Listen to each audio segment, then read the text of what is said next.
عبده ورسوله صلى الله عليه وعلى آله وأصحابه وبارك وسلم تسليما كثيرا كثيرا. أعوذ بالله من الشيطان الرجيم. بسم الله الرحمن الرحيم. إن الدين عند الله الإسلام ومن يبتغي غير الإسلام دينا فلن يقبل منه وهو في الآخرة من الخاسرين. وقال الله سبحانه وتعالى والذين جاهدوا فينا لنهدينهم سبلنا وإن الله لمع المحسنين والله يهدي إليه من ينيب.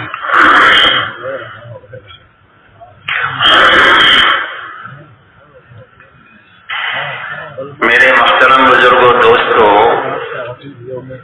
بات کے شروع ہونے سے پہلے چند باتیں اچھی طرح ہم ذہن نشین کر لیں تاکہ ساری مجالس میں بیٹھنے کا پورا نفع ہمیں ملے. سب سے پہلی بات تو یہ ہے کہ ہر ساتھی یہ نیت کرے کہ ہر مجلس میں شروع سے لے کر آخر تک رہیں گے تاکہ پوری بات سنیں، پوری بات سمجھیں. جب پوری بات سنیں گے اور پوری بات سمجھیں گے تو ہی عمل پورا کر سکیں گے، اور جب عمل پورا ہوگا تو اس کا نفع پورا ہوگا. ادھورے عمل پر کبھی کام کا پورا نفع نہیں ملتا. اس لیے ہر مجلس میں شروع سے لے کر آخر تک رہنا، اس لیے کہ ہر مجلس کا ایک رنگ ہے اور ہر مجلس سے ایک کام متعلق ہے. جب اجتماع پورا ہوگا تو ساری مجالس مل کر کام کی ایک مضبوط شکل ہماری ذہنوں میں اور ہماری زندگیوں میں قائم ہوگی، اور اس مضبوط شکل کو اپنانے کے نتیجے میں کام کا پورا نفع ہمیں بھی ملے گا اور ہمارے راستے سے عالم کو بھی ملے گا. اس لیے ہر مجلس میں شروع سے لے کر آخر تک رہنا. دوسری بات میرے دوست یہ ہے کہ ہر مجلس میں پوری بات کو جاگ کر سننا. اس لیے کہ آنکھیں بند ہو گئی تو کان بند ہو گئے. مجلس میں ہونے کے باوجود بھی کوئی بات دل تک جائے گی نہیں، اور جب بات دل تک نہیں جائے گی تو زندگی کے رخ کو صحیح نہیں کرے گی. معلومات سے زندگی نہیں بنتی ہے. زندگی اس وقت میں بنتی ہے جب بات کانوں کے راستے سے دل تک پہنچ جاتی ہے. اور اللہ نے دین کی بات میں بڑی طاقت رکھی ہے زندگیوں کی تبدیلی کی. کتابوں میں واقع آتا ہے کہ ڈکیتی کی حالت میں ایک گھر پر ڈکیتی کی کوشش ہو رہی ہے اور گھر کے اندر سے آواز آئی قرآن پاک کے پڑھنے کی، الم یعن للذین آمنوا ان تخشع قلوبهم لذکر اللہ. کیا ایمان والوں کے لیے وقت آیا نہیں ہے کہ ان کے دل اللہ کے لیے ڈر جائیں؟ بس اس بات کا کانوں کے راستے سے دل تک کیا پہنچنا تھا کہ فوراً زبان سے نکلا آ گیا اور اپنی ساری چوری چکاری کے سامان کو توڑ پھوڑ کر پورا مجمع بیت اللہ پہنچ کے فوراً زبان سے نکلا آ گیا اور اپنی ساری چوری چکاری کے سامان کو توڑ پھوڑ کر پورا مجمع بیت اللہ پہنچا اور سچی پکی توبہ کر کے بہت بڑے اللہ والے بن کر دنیا سے گئے. یہ دین کی بات کا اثر ہے، لیکن اثر اس وقت میں ہوگا جب یہ دل تک پہنچے گی. تو دل تک بات کے پہنچنے کے لیے ضروری ہے کہ بات کو جاگ کر سننا. آنکھیں کھلی ہیں تو کان کھلے ہیں، آنکھیں بند ہوئی تو کان بند ہو گئی. اور جاگ کر سننے کا آسان راستہ یہ ہے کہ آنکھیں بند نہیں کرنا، نیچے نہیں دیکھنا، گھٹنوں میں ہاتھ نہیں ڈالنا، ٹیکا نہیں لگانا. یہ ساری سونے کی نیتیں ہوتی ہے. جب یہ کام آدمی کر لیتا ہے تو نیند آ ہی جاتی ہے. سونے کی نیت کر لیا تو نیند آ جائے گی. ان ساری چیزوں سے بچتے ہوئے بات کرنے والے کی طرف ہی دیکھتے رہنا. میں آپ کو دیکھ رہا ہوں, آپ مجھے دیکھیں. میں نیچے دیکھیں, آنکھیں بند کریں. اسی کے ساتھ میں پوری بات کو دھیان اور توجہ سے سنیں. اس لیے کہ جب دھیان اور توجہ اور ارادے سے بات سنیں گے تو اللہ تعالیٰ بات کے سننے کا حق ادا کرنے کے نتیجے میں عمل کی توفیق دیں گے.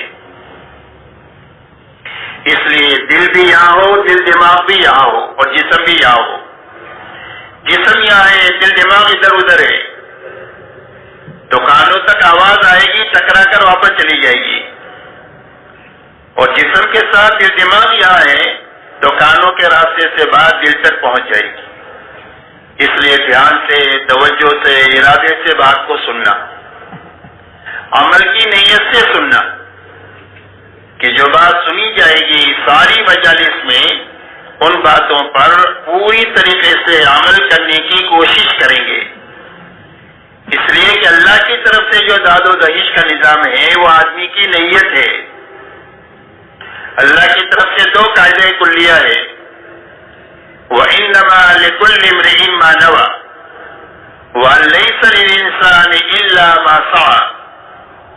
فرمایا ہر آدمی کو اس کی کوشش کا صلہ اور بدلہ ملے گا. وَأَنَّ سَعْيَهُ سَوْفَ يُرَىٰ. ہر آدمی کی کوشش دیکھی جائے گی, کوشش صحیح ہے یا غلط ہے. تو ایک تو کوشش پر ملے گا, یہ قاعدہ کلیہ ہے. دوسرا قاعدہ کلیہ ہے وَإِنَّمَا لِكُلِّ امْرِئٍ مَّا نَوَىٰ. ہر آدمی کو وہ چیز ملے گی جس کی اس نے نیت کیا.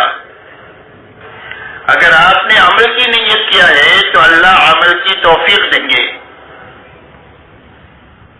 جی چاہے تو بھی, نہ چاہے تو بھی, حالات سازگار ہو نہ سازگار ہو, ماحول مناسب ہو نہ مناسب ہو, ہر حال میں اللہ عمل کی توفیق دیں گے عمل کی نیت کرنے کی وجہ سے. اس لیے بات کو عمل کی نیت سے سننا. عمل کی نیت سے بات کے سننے کا نفع یہ ہے کہ وہ بات محفوظ ہو جائے گی, ضائع نہیں ہوگی اور عمل کے وقت میں یاد آئے گی. کچھ باتیں وہ ہوتی ہے جو ابھی اس مجلس سے متعلق ہوتی ہے تو ابھی عمل میں آ جائے گی. کچھ باتیں وہ ہیں کہ جو زندگی میں دوسری جگہ پر سے متعلق ہے, کہ کاروبار سے متعلق ہے. تو جب آپ کاروبار میں بیٹھو گے تو بات آپ کو یاد آئے گی کہ اس کاروبار میں مجھے یہ کرنا ہے, ہم نے یہ بات فلانی جگہ سنی تھی. تو عمل کا نفع یہ ہوگا کہ بات ضائع نہیں ہوگی, بات محفوظ ہو جائے گی. جیسے ایک آدمی کا مہمان آیا تو میزبان نے اپنے باورچی سے کہا کہ میرا یہ خاص دوست ہے, اس کے لیے 10 قسم کے کھانے تم کو تیار کرنے ہیں. اور اس نے 10 قسم کے کھانے گنائے. اگر پاس میں بیٹھے والے آدمی سے پوچھے کہ میں نے کیا پکانے کے لیے کہا تو وہ نہیں بتا سکے گا, لیکن باورچی بتا دے گا کہ آپ نے یہ بنانے کے لیے کہا. اس لیے کہ باورچی نے جو بات سنی ہے وہ پکانے کی نیت سے سنی ہے تو بات اس کے پاس محفوظ ہو گئی. تو عمل کی نیت سے سننے کی وجہ سے پورے اجتماع میں جتنی باتیں ہمارے دل دماغ پر پہنچے گی وہ محفوظ ہوتی چلی جائے گی اور زندگی میں وقت پر عمل کے راستے سے نکھار لاتی چلی جائے گی. اسی کے ساتھ میں اچھی طرح سنتے ہوئے, اچھی طرح سمجھتے ہوئے اور اچھی طرح کرتے ہوئے اس بات کو پورے عالم میں اور ساری انسانیت تک لے جانے کی نیت سے سننا. کہ بات کو کہاں تک لے جانا ہے, کہ پورے عالم میں لے کر جانا ہے اور ساری انسانیت تک لے کر جانا ہے. تو عالم تو بہت بڑا ہے, کئی سو ملک ہیں اور دنیا میں 800 کروڑ انسان ہیں. تو سارے انسانوں تک اور ساری دنیا تک جانا کیسے آسان ہوگا ہر آدمی کے لیے؟ تو وہاں تک جانے کا کیا راستہ ہے؟ کہ پورے عالم اور ساری انسانیت تک جانے کا راستہ یہ ہے کہ جہاں تک اور جتنوں تک جا سکتے ہیں اپنی زندگی میں جانا, اور جہاں تک نہیں جا سکے اور جتنوں تک نہیں پہنچ سکے وہاں تک بات کو پہنچانے کے لیے بہترین کام کرنے والے آدمی اپنی زندگی میں تیار کرنا، یہ محنت کا صحیح رخ ہے، کرنا اور کرنے والے آدمی بنانا۔ کہ وہی بات یاد رہے گی؟ دیکھو آپ حضرات نے مجھے مشورے سے اوپر بٹھایا ہے تو مجھے نظر آتا ہے کہ کون جاگ رہا ہے کون سو رہا ہے۔ اس کے لیے آپ لوگ آنکھیں بند نہیں کرنا، جاگ کر سننا، میری طرف دیکھتے رہنا۔ تو پورے عالم میں اور ساری انسانیت تک پہنچانے کا راستہ یہ ہے کہ جہاں تک جا سکتے ہیں اور جتنوں تک جا سکتے ہیں خود جانا، اور جہاں تک نہیں جا سکے اور جتنوں تک نہیں جا سکے وہاں تک بات کو پہنچانے کے لیے اپنی زندگی میں کام کرنے والا بہترین عملہ بنا کر کے مرنا۔ یہ آدمی بنانے کا کام ہے اور عملہ بنانے کا کام ہے، اور حضور صلی اللہ علیہ وسلم کی محنت کا یہی رخ ہے۔ اللہ تعالیٰ نے حضور صلی اللہ علیہ وسلم کو بہت بڑا کام لے کر کے دنیا میں بھیجا تھا۔ آپ کی محنت کا میدان پورا عالم تھا، ساری انسانیت تھی اور قیامت تک کا زمانہ تھا۔ یہ آپ کی محنت کا میدان ہے کہ آپ کو اتنا کام، بڑا کام کرنا ہے، اور اس کے لیے کام کا زمانہ آپ کو جو دیا گیا وہ صرف 23 سال کا دیا گیا کہ اتنے بڑے کام پر قابو کتنے وقت میں پانا ہے، کہ بھائی کتنے وقت میں پانا ہے؟ بولتے رہو، 23 سال میں، صرف 23 سال کا زمانہ دیا گیا کہ اتنے عرصے میں اتنا بڑا کام کرنا ہے۔ تو اس کے لیے آپ نے محنت کا کیا رخ لیا؟ آپ نے محنت کا یہ رخ لیا کہ آپ اپنی 23 سالہ نبوت کے بعد کی زندگی میں جہاں تک جا سکتے تھے وہاں تک جانے میں انتھک محنت آپ نے کیا، اور حضرت خدیجہ سے فرمایا لا راحت بعد اليوم، کہ خدیجہ راحت کے دن ختم ہو گئے، اب آرام ختم ہو گیا، اب کام ہی کام ہے۔ اور اپنی 23 سالہ زندگی میں آپ کا لمبے میں لمبا سفر جو ہے وہ تبوک تک کا ہے، اور آپ کی محنت کا میدان پورا عالم ہے۔ تو آپ نے حجاز میں کام کیا اور تبوک تک کام کیا، تو پورے عالم کے کام پر قابو پانے کے لیے آپ نے 23 سالہ دور نبوت میں اپنا سوالات صحابہ کا بہترین عملہ تیار فرمایا۔ یہ محنت کا صحیح رخ ہے، کرنا اور کرنے والے آدمی بنانا۔ جو صحابہ آپ کی زندگی کا آئینہ تھے، صحابہ کون ہیں؟ فرمایا صحابہ کا تعارف 2 جملوں میں ہوتا ہے، فرسان بالنہار و رہبان باللیل، بسام بالنہار و بکاء باللیل۔ فرمایا صحابہ کون ہیں؟ فرمایا دن کے شہ سوارے اور راتوں کے یا عبادت گزارے، دین کو گھوڑے کی پشت پر بیٹھ کر پوری دنیا میں پھر رہے ہیں لوگوں کو اللہ کی پہچان کرانے کے لیے کہ اللہ کون ہے اور کیسے ہیں، اور راتوں کے یا عبادت گزارے، کانوا قلیلا من اللیل ما یہجعون وبالاسحار هم یستغفرون۔ فرمائے راتوں کو یہ بہت کم سوتے ہیں اور اخیر راتوں میں کر کے مٹ کے کھپ کے اللہ کے سامنے استغفار کرتے ہیں کہ اللہ کرنے کا جو کام تھا اس کا حق تو ادا نہیں ہوا۔ دن میں حساس بشاس اللہ کے دین کا کام کرنے والے ہیں، اور راتوں کو اللہ کے سامنے بہت زیادہ رونے والے ہیں۔ یہ صحابہ کی شان ہے۔ حضور صلی اللہ علیہ وسلم کی زندگی کے یہ 2 بڑے رخ ہیں۔ آپ کا دین دعوت اور تعلیم کے لیے اللہ نے آپ کو داعی اور معلم بنا کر کے بھیجا تھا، تو آپ کے دین کا اکثر وقت جو ہے وہ دعوت پر، تعلیم پر، امت کی دیکھ بھال پر خرچ ہوتا تھا، اور آپ کی رات کا بڑا حصہ اللہ کے سامنے عبادت میں، کھڑا ہونے میں، رونے میں اور قرآن پاک کے پڑھنے میں خرچ ہوتا تھا۔ یہاں تک کہ رات کو آپ اتنا کھڑے ہوتے تھے کہ آپ کے پیروں پر ورم آ جاتا تھا۔ یہ آپ کا دن ہے، یہ آپ کی رات ہے، اور یہی دونوں چیزیں آپ کے مجمع میں منتقل ہوئی۔ اس لیے میرے دوستو، کام کا صحیح رخ یہ ہے کہ کام کو اچھی طرح سننا، اچھی طرح سمجھنا، اچھی طرح کرنا، اور اچھی طرح کرتے ہوئے کام کرنے والے بہترین آدمی اور عملہ بنا کر کے مرنا اور جینا. کہ یہ بات سمجھ میں آ رہی ہے؟ ان چیزوں کو سامنے رکھ کر ساری مجالس میں ہم کو بیٹھنا ہے تاکہ جب اجتماع ختم ہو تو ان بنیادوں کو اپنی زندگی کا مقصد بنا کر اور اس کی کرنے کے پکے ارادے اور عزائم کے ساتھ ہم اپنے اپنے رخوں پر روانہ ہو کہ بھائی پورا مجمع اس کے لیے تیار ہے. اللہ تعالیٰ قبول فرمائے.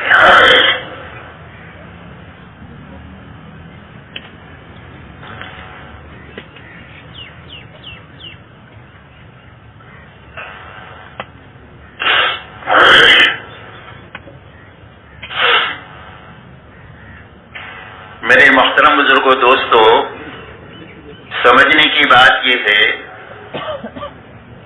کہ ہماری تمام تر محنت اپنی زندگی میں اور پوری امت میں پورا دین لانے کی محنت ہے. اس لیے کہ محنت کسی مقصد کے لیے ہوتی ہے.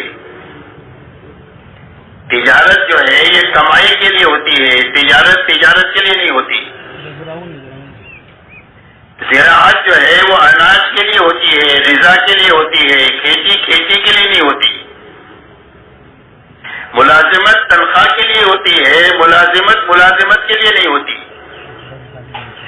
ایسا ہی ہماری محنت میں جتنے رخ ہے، چاہے اجتماع کا رخ ہو، چاہے باہر کی محنت کا رخ ہو، چاہے مقامی محنت کا رخ ہو، چاہے انفرادی اعمال ہو، چاہے ہمارے اجتماعی اعمال ہو، ہماری محنت کے یہ سارے رخ اپنی زندگی میں اور پوری امت میں پورا دین لانے کے لیے ہے. اس لیے کہ اللہ کی طرف سے جتنے وعدے ہیں کامیابی کے، وہ دین پر ہے، دنیا اور آخرت کے. کہ دنیا بھی جو بنے گی وہ دین کے راستے سے بنے گی اور آخرت جو بنے گی وہ بھی دین ہی کے راستے سے بنے گی. دنیا جو اجڑے گی وہ بے دینی کے راستے سے اجڑے گی اور آخرت جو اجڑے گی وہ بھی بے دینی ہی کے راستے سے اجڑے گی. آخرت کے بننے کا راستہ اور دنیا کے بننے کا راستہ دین ہے اور دنیا اور آخرت کے اجڑنے کا راستہ بے دینی ہے. یہ پکی سچی باتیں ہیں، اس کے خلاف کوئی بات ہو نہیں سکتی. اس لیے ہماری تمام تر محنت اپنی زندگی میں ایک تو پورا دین لانے کی محنت ہے کہ زندگی میں دین ہو اور پورا ہو، اور ہماری زندگیوں میں اپنے دین میں حقیقت لانے کی محنت ہے. اس لیے کہ عمل ہے، اس کی شکل ہے، اس میں حقیقت نہیں ہے. تو اللہ کا وعدہ شکل کے ساتھ پورا نہیں ہوگا، اللہ کا وعدہ حقیقت کے ساتھ پورا ہوگا. فرمائے نماز 2 رکعت اچھی پڑھی تو 7 آسمان کے اوپر سے مدد اتروا دے گی، اور سینکڑوں رکعتیں پڑھی لیکن ایسی پڑھی کہ پرانے کپڑے میں لپیٹ کر اس کے منہ پر مار دی گئی تو اس پر اس کی روٹی کا مسئلہ بھی حل نہیں ہوگا. روزہ رکھا تو یہ ڈھال ہے اور اس کا بدلہ اللہ ہے. روزہ ایسا رکھا کہ فرمایا اس کو بھوک اور پیاس کے سوا کچھ بھی نہیں ملے گا، صرف بھوکا رہا اور کچھ بھی نہیں ملا اس میں. یہ اس کی شکل ہے، اس کی حقیقت ہے. ایسے ہی ہماری دین کے ہر عمل میں عمل پورا بھی ہو اور اس میں حقیقت ہو، اس کی محنت دعوت اور تبلیغ کے راستے سے ہو رہی ہے. اس لیے کہ دنیا اور آخرت کے جتنے وعدے ہیں وہ اللہ کی طرف سے دین کے اوپر ہے. اسی لیے فرمایا من عمل صالحا من ذکر او انثى وهو مؤمن فلنحيينه حياة طيبة وَلَنَجْزِيَنَّهُمْ أَجْرَهُمْ بِأَحْسَنِ مَا كَانُوا يَعْمَلُونَ. اللہ جل شانہ فرماتے ہیں جو بھی ایک عمل کرے چاہے مرد ہو یا عورت ہو ایمان کی حالت میں اور یقین کے ساتھ تو اس کا پہلا نفع یہ ہوگا کہ اللہ اس کو پاکیزہ زندگی عطا فرمائیں گے. پاکیزہ زندگی کا تعلق دنیا سے ہے کہ دین کے کمال کی وجہ سے اور حقیقت کی وجہ سے ایمان کے ساتھ کرنے کے نتیجے میں اس کا پہلا نفع یہ ہوگا کہ اللہ دنیا کی زندگی کو پاکیزہ زندگی بنا دیں گے. تو پاکیزہ زندگی کس کو کہتے ہیں؟ پاکیزہ زندگی اس کو کہتے ہیں کہ اللہ تعالیٰ جس حال میں بھی ہو دلوں میں اطمینان، چین اور سکون عطا فرمائے. جھوپڑے میں ہے لیکن دل میں سکون ہے، رات کو بھوکا سویا ہے لیکن بادشاہوں کے سے زیادہ دلوں میں سکون ہے. تو یہ سکون اللہ عطا فرمائیں گے، وہ دین کے راستے سے عطا فرمائیں گے. آپس میں محبتیں عطا فرمائیں گے، گھر میں، برادری میں، خاندانوں میں، شہر میں، ملک میں، عالم میں. فرمایا حیات طیبہ کا اثر یہ ہوگا کہ جھگڑے ختم ہو جائیں گے، محبتیں قائم ہو جائیں گی. مقدر کی تھوڑی زیادہ روزی جو ہے وہ اللہ حلال اور برکت والی آسانی کے ساتھ دیں گے. حلال بھی دیں گے، برکت والی بھی دیں گے اور آسانی کے ساتھ دیں گے. یہ حیات طیبہ کا اثر ہوگا. دنیا حالات کا گھر ہے، دنیا حالات کا گھر ہے. کبھی خوشی ہے، کبھی غمی ہے، کبھی بیماری ہے، کبھی تندرستی ہے، کبھی مالداری ہے، کبھی غریبی ہے، کبھی امن ہے، کبھی خوف ہے. تو دنیا حالات کا گھر ہے. تو جب کبھی بھی کوئی حال آئے گا تو اس حال سے نکلنے کے لیے اللہ دعاؤں میں قبولیت کا مقام عطا فرما دیں گے. کہ حال کیسا حل ہو جائے گا؟ فرمایا دعا کے راستے سے حال حل ہو جائے گا. حال سے اللہ نکال دیں گے، وہ دعا کی قبولیت عطا فرمائیں گے. اور اللہ تعالیٰ اس حیات طیبہ میں ایسی صاف ستھری اور پاکیزہ زندگی عطا فرمائیں گے کہ ہر آدمی کو دیکھ کر رشک ہو کہ یہ زندگی تو مجھے ملنی چاہیے. ایسی حیات طیبہ فرمایا ایمان اور عمل پر اللہ دیں گے، ایمان کے ساتھ. دوسرا وعدہ آخرت کا فرمایا. فرمائیں کہ ایک بہترین بدلہ جو دیں گے وہ آخرت میں دیں گے. اس لیے کہ دین کے دو لتے ہیں، ایک برکت ہے، ایک بدلہ ہے. تو برکت دنیا میں ملے گی اور بدلہ آخرت میں ملے گا. اس لیے کہ دنیا بدلے کی متحمل نہیں ہے. دین کا بدلہ بہت بڑا ہے اور بڑا بدلہ دینے کے لیے اللہ نے آخرت بنائی ہے. اس لیے آخرت میں اللہ تعالیٰ بدلہ دیں گے، جنت کی شکل میں، اپنی رضا کی شکل میں. ایک تو جنت دیں گے اور جنت میں اللہ اپنی رضا دے دیں گے، جہاں پر آدمی کی ہر خواہش پوری ہوگی اور آدمی کی ہر مانگ پوری ہوگی. مختصر الفاظ یہ سمجھے، وَلَكُمْ فِيهَا مَا تَشْتَهِي أَنفُسُكُمْ وَلَكُمْ فِيهَا مَا تَدَّعُونَ. تمہارے لیے جنت میں وہ ہے جو تمہارا جی چاہے، ہر چاہت پوری ہو جائے گی اور جو مانگو گے وہ مانگ پوری ہو جائے گی. تو ایسی کامیابی جنت کی شکل میں اللہ دیں گے آخرت میں، دین پر اور پورے دین پر. اور آخر میں اللہ رضا دیں گے جنت کی نعمت دینے کے بعد اور فرما دیں گے کہ میرے بندو میں تم سے راضی ہو گیا ہوں، اب کبھی تم سے ناراض نہیں ہوں گا. اب اللہ کی رضا کی وجہ سے یہ خطرہ ختم ہو جائے گا کہ کبھی ناراض ہو کر اللہ جنت سے نکال نہ دے. اس لیے کہ اللہ جب کسی سے ایک مرتبہ راضی ہو جاتے ہیں تو پھر کبھی اس سے ناراض نہیں ہوتے ہیں. تو یہ بڑی بڑی نعمتیں جو ملے گی وہ آخرت میں دین کے راستے سے ملے گی.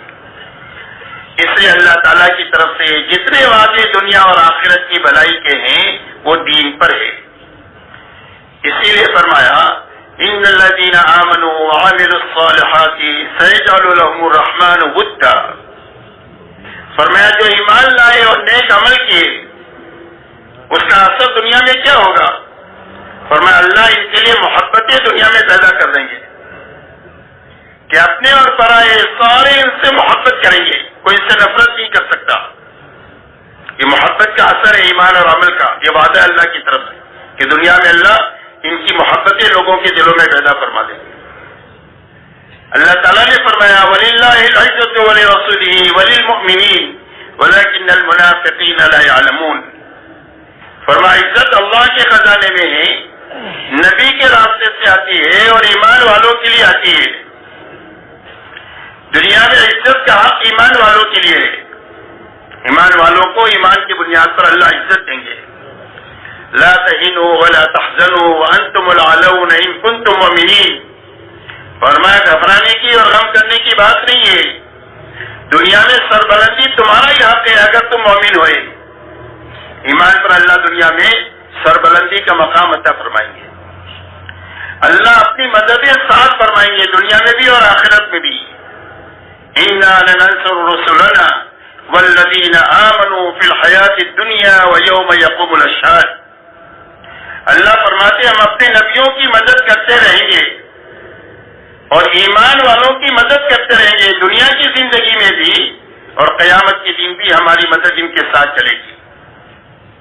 وعد اللہ الذین آمنوا منکم وعملوا الصالحات لیستخلفنهم فی الارض الی آخر الآیہ.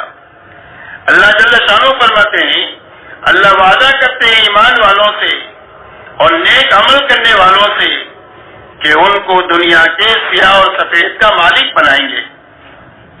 ان کے ہاتھوں دنیا میں حق کو زندہ کر لیں گے اور حق کے زندہ کرنے کی وہ محنت ان کے ہاتھوں سے لیں گے جو اللہ نبیوں سے لیتے ہیں.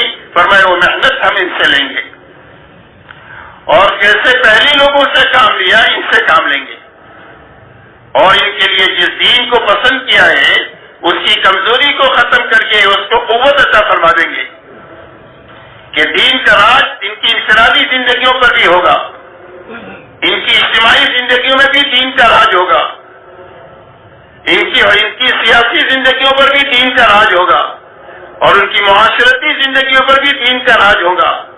دین کو ایسی قوت عطا فرمائیں گے کہ ہر شعبے پر دین کی چلے گی اور ہر شعبہ اس کی ماتحتی میں چلے گا.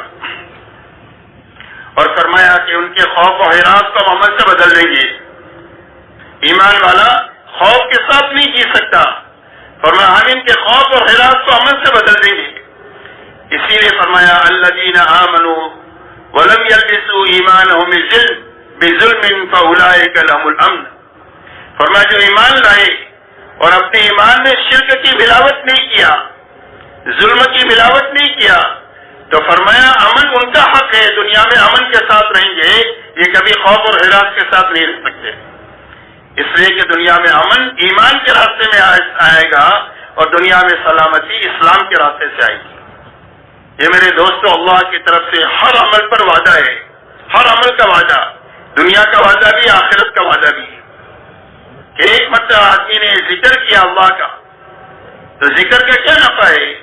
فرمایا ذکر کا نفع یہ ہے کہ جب ذکر صحیح شکل سے ہوگا تو اللہ دلوں میں اطمینان عطا فرمائیں گے, دنیا کا نفع ہے. اور آخرت کا نفع یہ ہے کہ ایک ایک سبحان اللہ پر اس کے لیے جنت میں ایک پودا لگائیں گے اور وہ پودا اتنا بڑا ہوگا کہ جب یہ جنت میں جائے گا تو اس پودے کی اس درخت کے نیچے ایک تیز رفتار گھوڑا 100 سال تک دوڑتا رہے تو سایہ ختم ہو کر کے نہ دے گا. یہ ایک سبحان اللہ کا نفع ہوگا آخرت میں.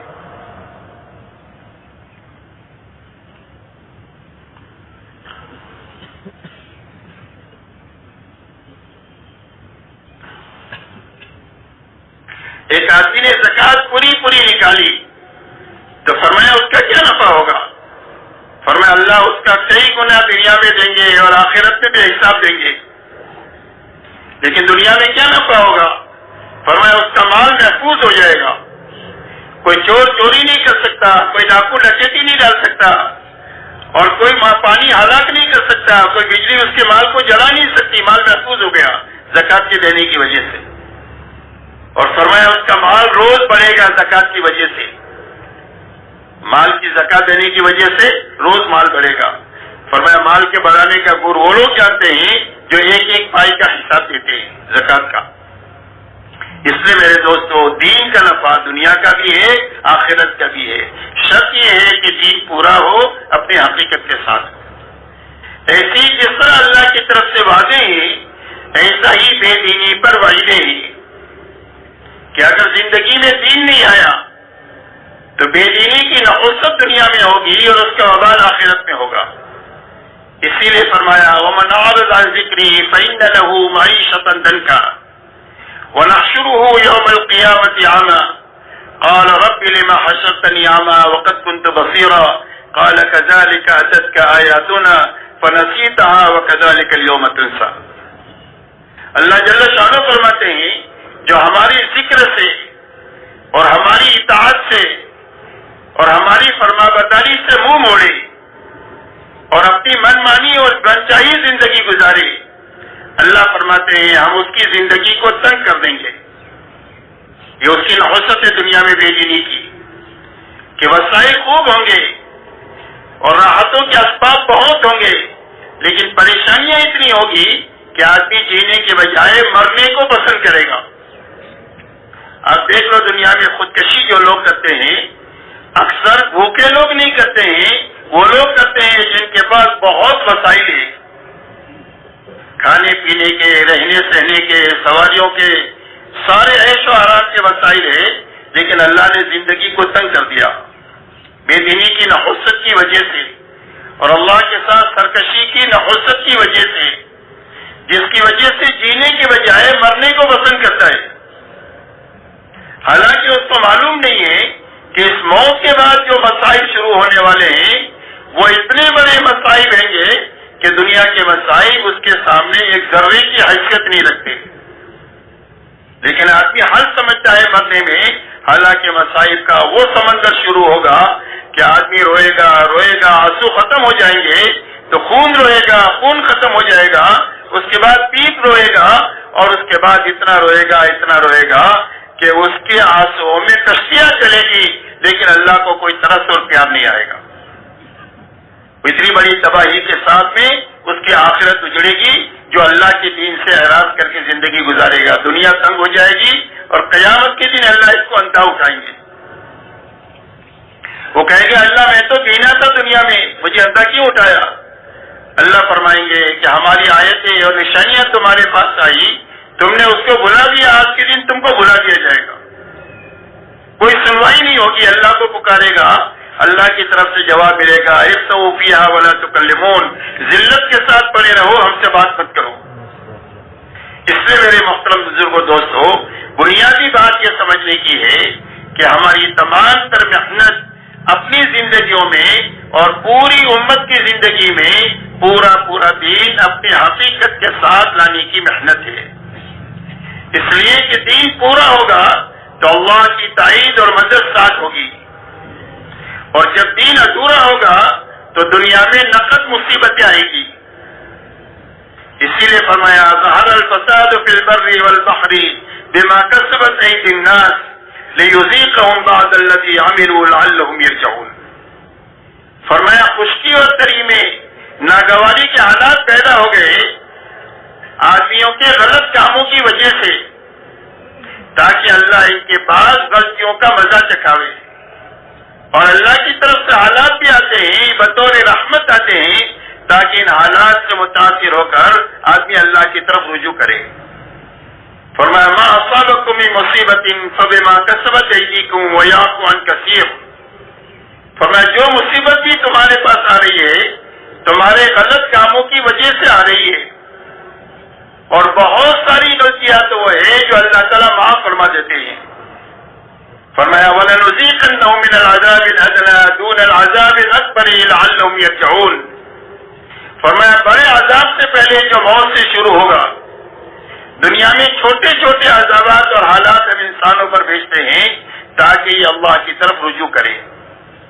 اس لیے مدد آئے گی پورے دین پر اور حالات آئیں گے ادھورے دین پر. اس لیے محنت اس بات کی ہے کہ ہماری زندگی میں پورا دین اپنی حقیقت کے ساتھ میں آئے. ادھورا دین کیا ہے اور پورا دین کیا ہے؟ میرے دوستو، اللہ کی طرف سے دو لائن کے احکامات ہیں. ایک کرنے کے لائن کے احکامات ہے اور ایک بچنے کے لائن کے احکامات ہے. جتنے کرنے کے لائن کے احکامات ہیں ان سارے کاموں کو کرنا، اور جتنے بچنے کے لائن کے احکامات ہیں ان ساری چیزوں سے بچنا، یہ پورا دین ہے. کرنے کے کچھ کام کیے کچھ نہیں کیے، بچنے کی کچھ چیزوں سے بچے کچھ چیزوں سے نہیں بچے، تو یہ ادھورا دین ہے. اس لیے اللہ کی طرف سے یہ حکم ہے یا ایھا الذین آمنوا ادخلوا فی السلم کافۃ ولا تتبعوا خطوات الشیطان انه لکم عدو مبین۔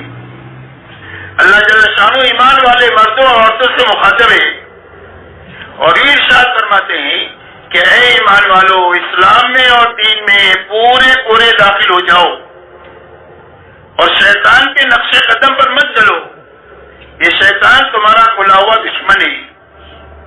اس آیت کریمہ کے شان نزول کے بارے میں مفسرین نے یہ لکھا ہے کہ یہ آیت اتری ہے حضرت عبداللہ ابن سلام رضی اللہ تعالیٰ عنہ کے بارے میں، جو اسلام سے پہلے ایک آسمانی مذہب کے ماننے والے تھے اور وہ اسلام سے پہلے سچا مذہب تھا۔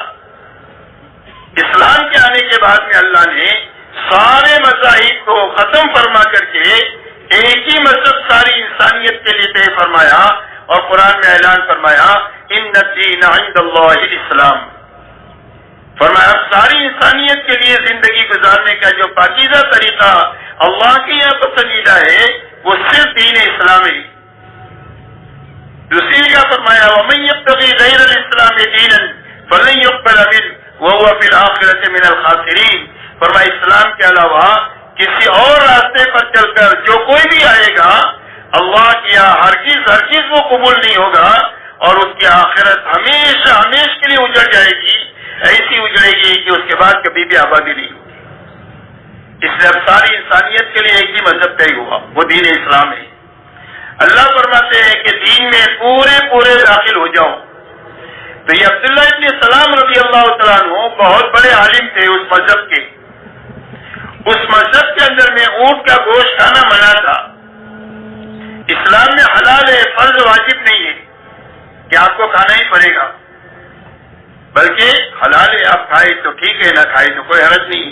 بہت ساری چیزیں ہیں زندگی بھر آپ نہ کھائے تو کوئی آپ سے مطالبہ نہیں ہے۔ ان کے دل میں یہ بات آئی کہ اگر میں اونٹ کا گوشت نہ کھاؤں تو میرا اسلام پر بھی عمل ہو جائے گا اور پہلا جو سچا مذہب تھا اس پر بھی عمل ہو جائے گا۔ ایسے اچھے جذبے سے ایک مباح چیز کو چھوڑا، فرض واجب کو نہیں چھوڑا، کوئی گناہ کا کام نہیں کیا، ایک مباح چیز چھوڑی اور اتنے اچھے جذبے سے چھوڑی۔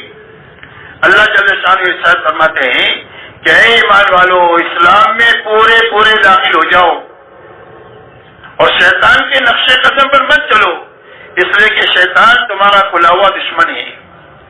اس لیے کہ ہم نے تمہارے لیے پورا دین اتار دیا ہے۔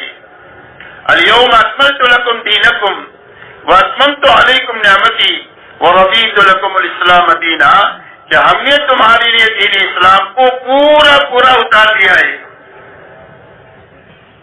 تمہیں جوتا پہننے کا طریقہ بھی بتا دیا ہے، شادی کرنے کا طریقہ بھی بتا دیا ہے، عبادت کرنے کا طریقہ بھی بتا دیا ہے اور حکومت کرنے کا طریقہ بھی بتا دیا ہے۔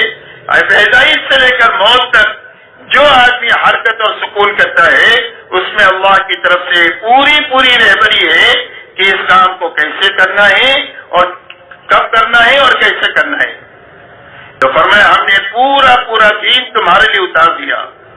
وَأَتْمَمْتُ عَلَيْكُمْ نِعْمَتِي، اور دین اسلام کے ذریعے سے ہم نے پوری نعمتیں تمہارے پر اتار دیا ہے۔ وَرَضِيتُ لَكُمُ الْإِسْلَامَ دِينًا، اور اسلام تم کو پسند کر کے دیا ہے۔ اب اسلام کے آنے کے بعد کسی اور مذہب کی طرف، کسی اور طور طریقوں کی طرف، کسی اور تہذیب اور تمدن کی طرف للچائی ہوئی نگاہوں سے دیکھنا اللہ اس کو برداشت نہیں کریں گے، اس لیے کہ جو جس قوم کے ساتھ مشابہت کرے گا قیامت کے دن اس کے ساتھ اٹھایا جائے گا۔ من تشبہ بقوم فہو منہم، جس قوم سے مشابہت اختیار کرے گا اس کے ساتھ اٹھایا جائے گا۔ اس سے دل سے، قلب سے، قالب سے زندگی کے ہر حرکت و سکون میں دین کو اپنی زندگی کا مقصد بنا کر کے جینا، یہ دین کا تقاضا ہر ایمان والوں سے ہے۔ اس لیے میرے محترم بزرگوں دوستو، ہماری محنت کی بنیاد یہ ہے کہ ہماری زندگی میں پورا دین اپنی حقیقت کے ساتھ آتا چلا جائے۔ اس لیے ہر وقت میں محنت کرنے والے ہر فرد کو یہ دیکھتے رہنے کی ضرورت ہے کہ میں نے سال بھر تبلیغ کیا، میں نے 5 سال تبلیغ کیا، میں نے 10 سال سے تبلیغ میں ہوں، اس کے راستے سے میری زندگی میں دین آ رہا ہے، بڑھ رہا ہے یا نہیں بڑھ رہا ہے۔ اگر دین آ رہا ہے تو محنت اپنے صحیح رخ پر تیزی کے ساتھ جا رہی ہے، دین میں حقیقت پیدا ہو رہی ہے تو دین صحیح رخ کے ساتھ محنت چل رہی ہے۔ اور اگر دین نہیں بڑھ رہا ہے اور دین میں حقیقت کی کمی آتی جا رہی ہے تو یہ اپنے بارے میں فکر مند ہونے کی ضرورت ہے، اس لیے کہ دین پورا ہوگا تو اس کا نفع پورا ہوگا، ورنہ جس لائن کی کمی زندگی میں ہوگی اس لائن کا وبال آدمی کی زندگی میں اس لائن سے آئے گا۔ ایک آدمی کی زندگی میں ایمان میں شرک ملا ہوا ہے تو امن نہیں ہوگا، خوف ہوگا۔ اچھی طرح سمجھے، اللہ تعالیٰ ہم سب کو سمجھا دے، ہمیں اور پوری امت کو سمجھنے کی باتیں اللہ ہمارے لیے آسان فرما دے، اس لیے کہ جس لائن سے کوئی وبال دنیا میں آئے گا، زندگی میں آئے گا، انفرادی اجتماعی زندگی میں، وہ وبال اس کمزوری کو دور کرنے ہی سے دور ہوگا۔ ایک آدمی کے ایمان میں کھوٹ ہے تو تہجد پڑھنے سے وہ وبال جو آیا ہے ایمان کی کھوٹ کی وجہ سے وہ دور نہیں ہوگا، تہجد سے، نفلی روزوں سے دور نہیں ہوگا، ایمان کی کھوٹ دور کرنے سے وہ وبال دور ہوگا۔ ایک آدمی کی عبادت میں کمزوری ہے، علم کے ساتھ نہیں ہے، جہالت کے ساتھ ہے، اللہ کے دھیان کے ساتھ نہیں ہے، غفلت کے ساتھ ہے، اس کی وجہ سے کوئی وبال زندگی میں آیا ہی، تو یہ وبال جہالت کو ختم کرنے کے نتیجے میں اور غفلت کو ختم کرنے کے نتیجے میں وبال ختم ہوگا، اس کے علاوہ ختم نہیں ہو سکتا۔ ایک آدمی کی زندگی میں معاشرت کے لائن کی کمزوری ہے، ماں باپ کو ناراض کر کے رکھا ہوا ہے، اس کی وجہ سے وبال ہے زندگی میں، تو وبال ماں باپ کو راضی کے بغیر دور نہیں ہوگا، یاد رکھیں۔ کتنا بھی تبلیغ کریں گے تو وبال دور نہیں ہوگا جب تک ماں باپ کو راضی نہیں کریں گے۔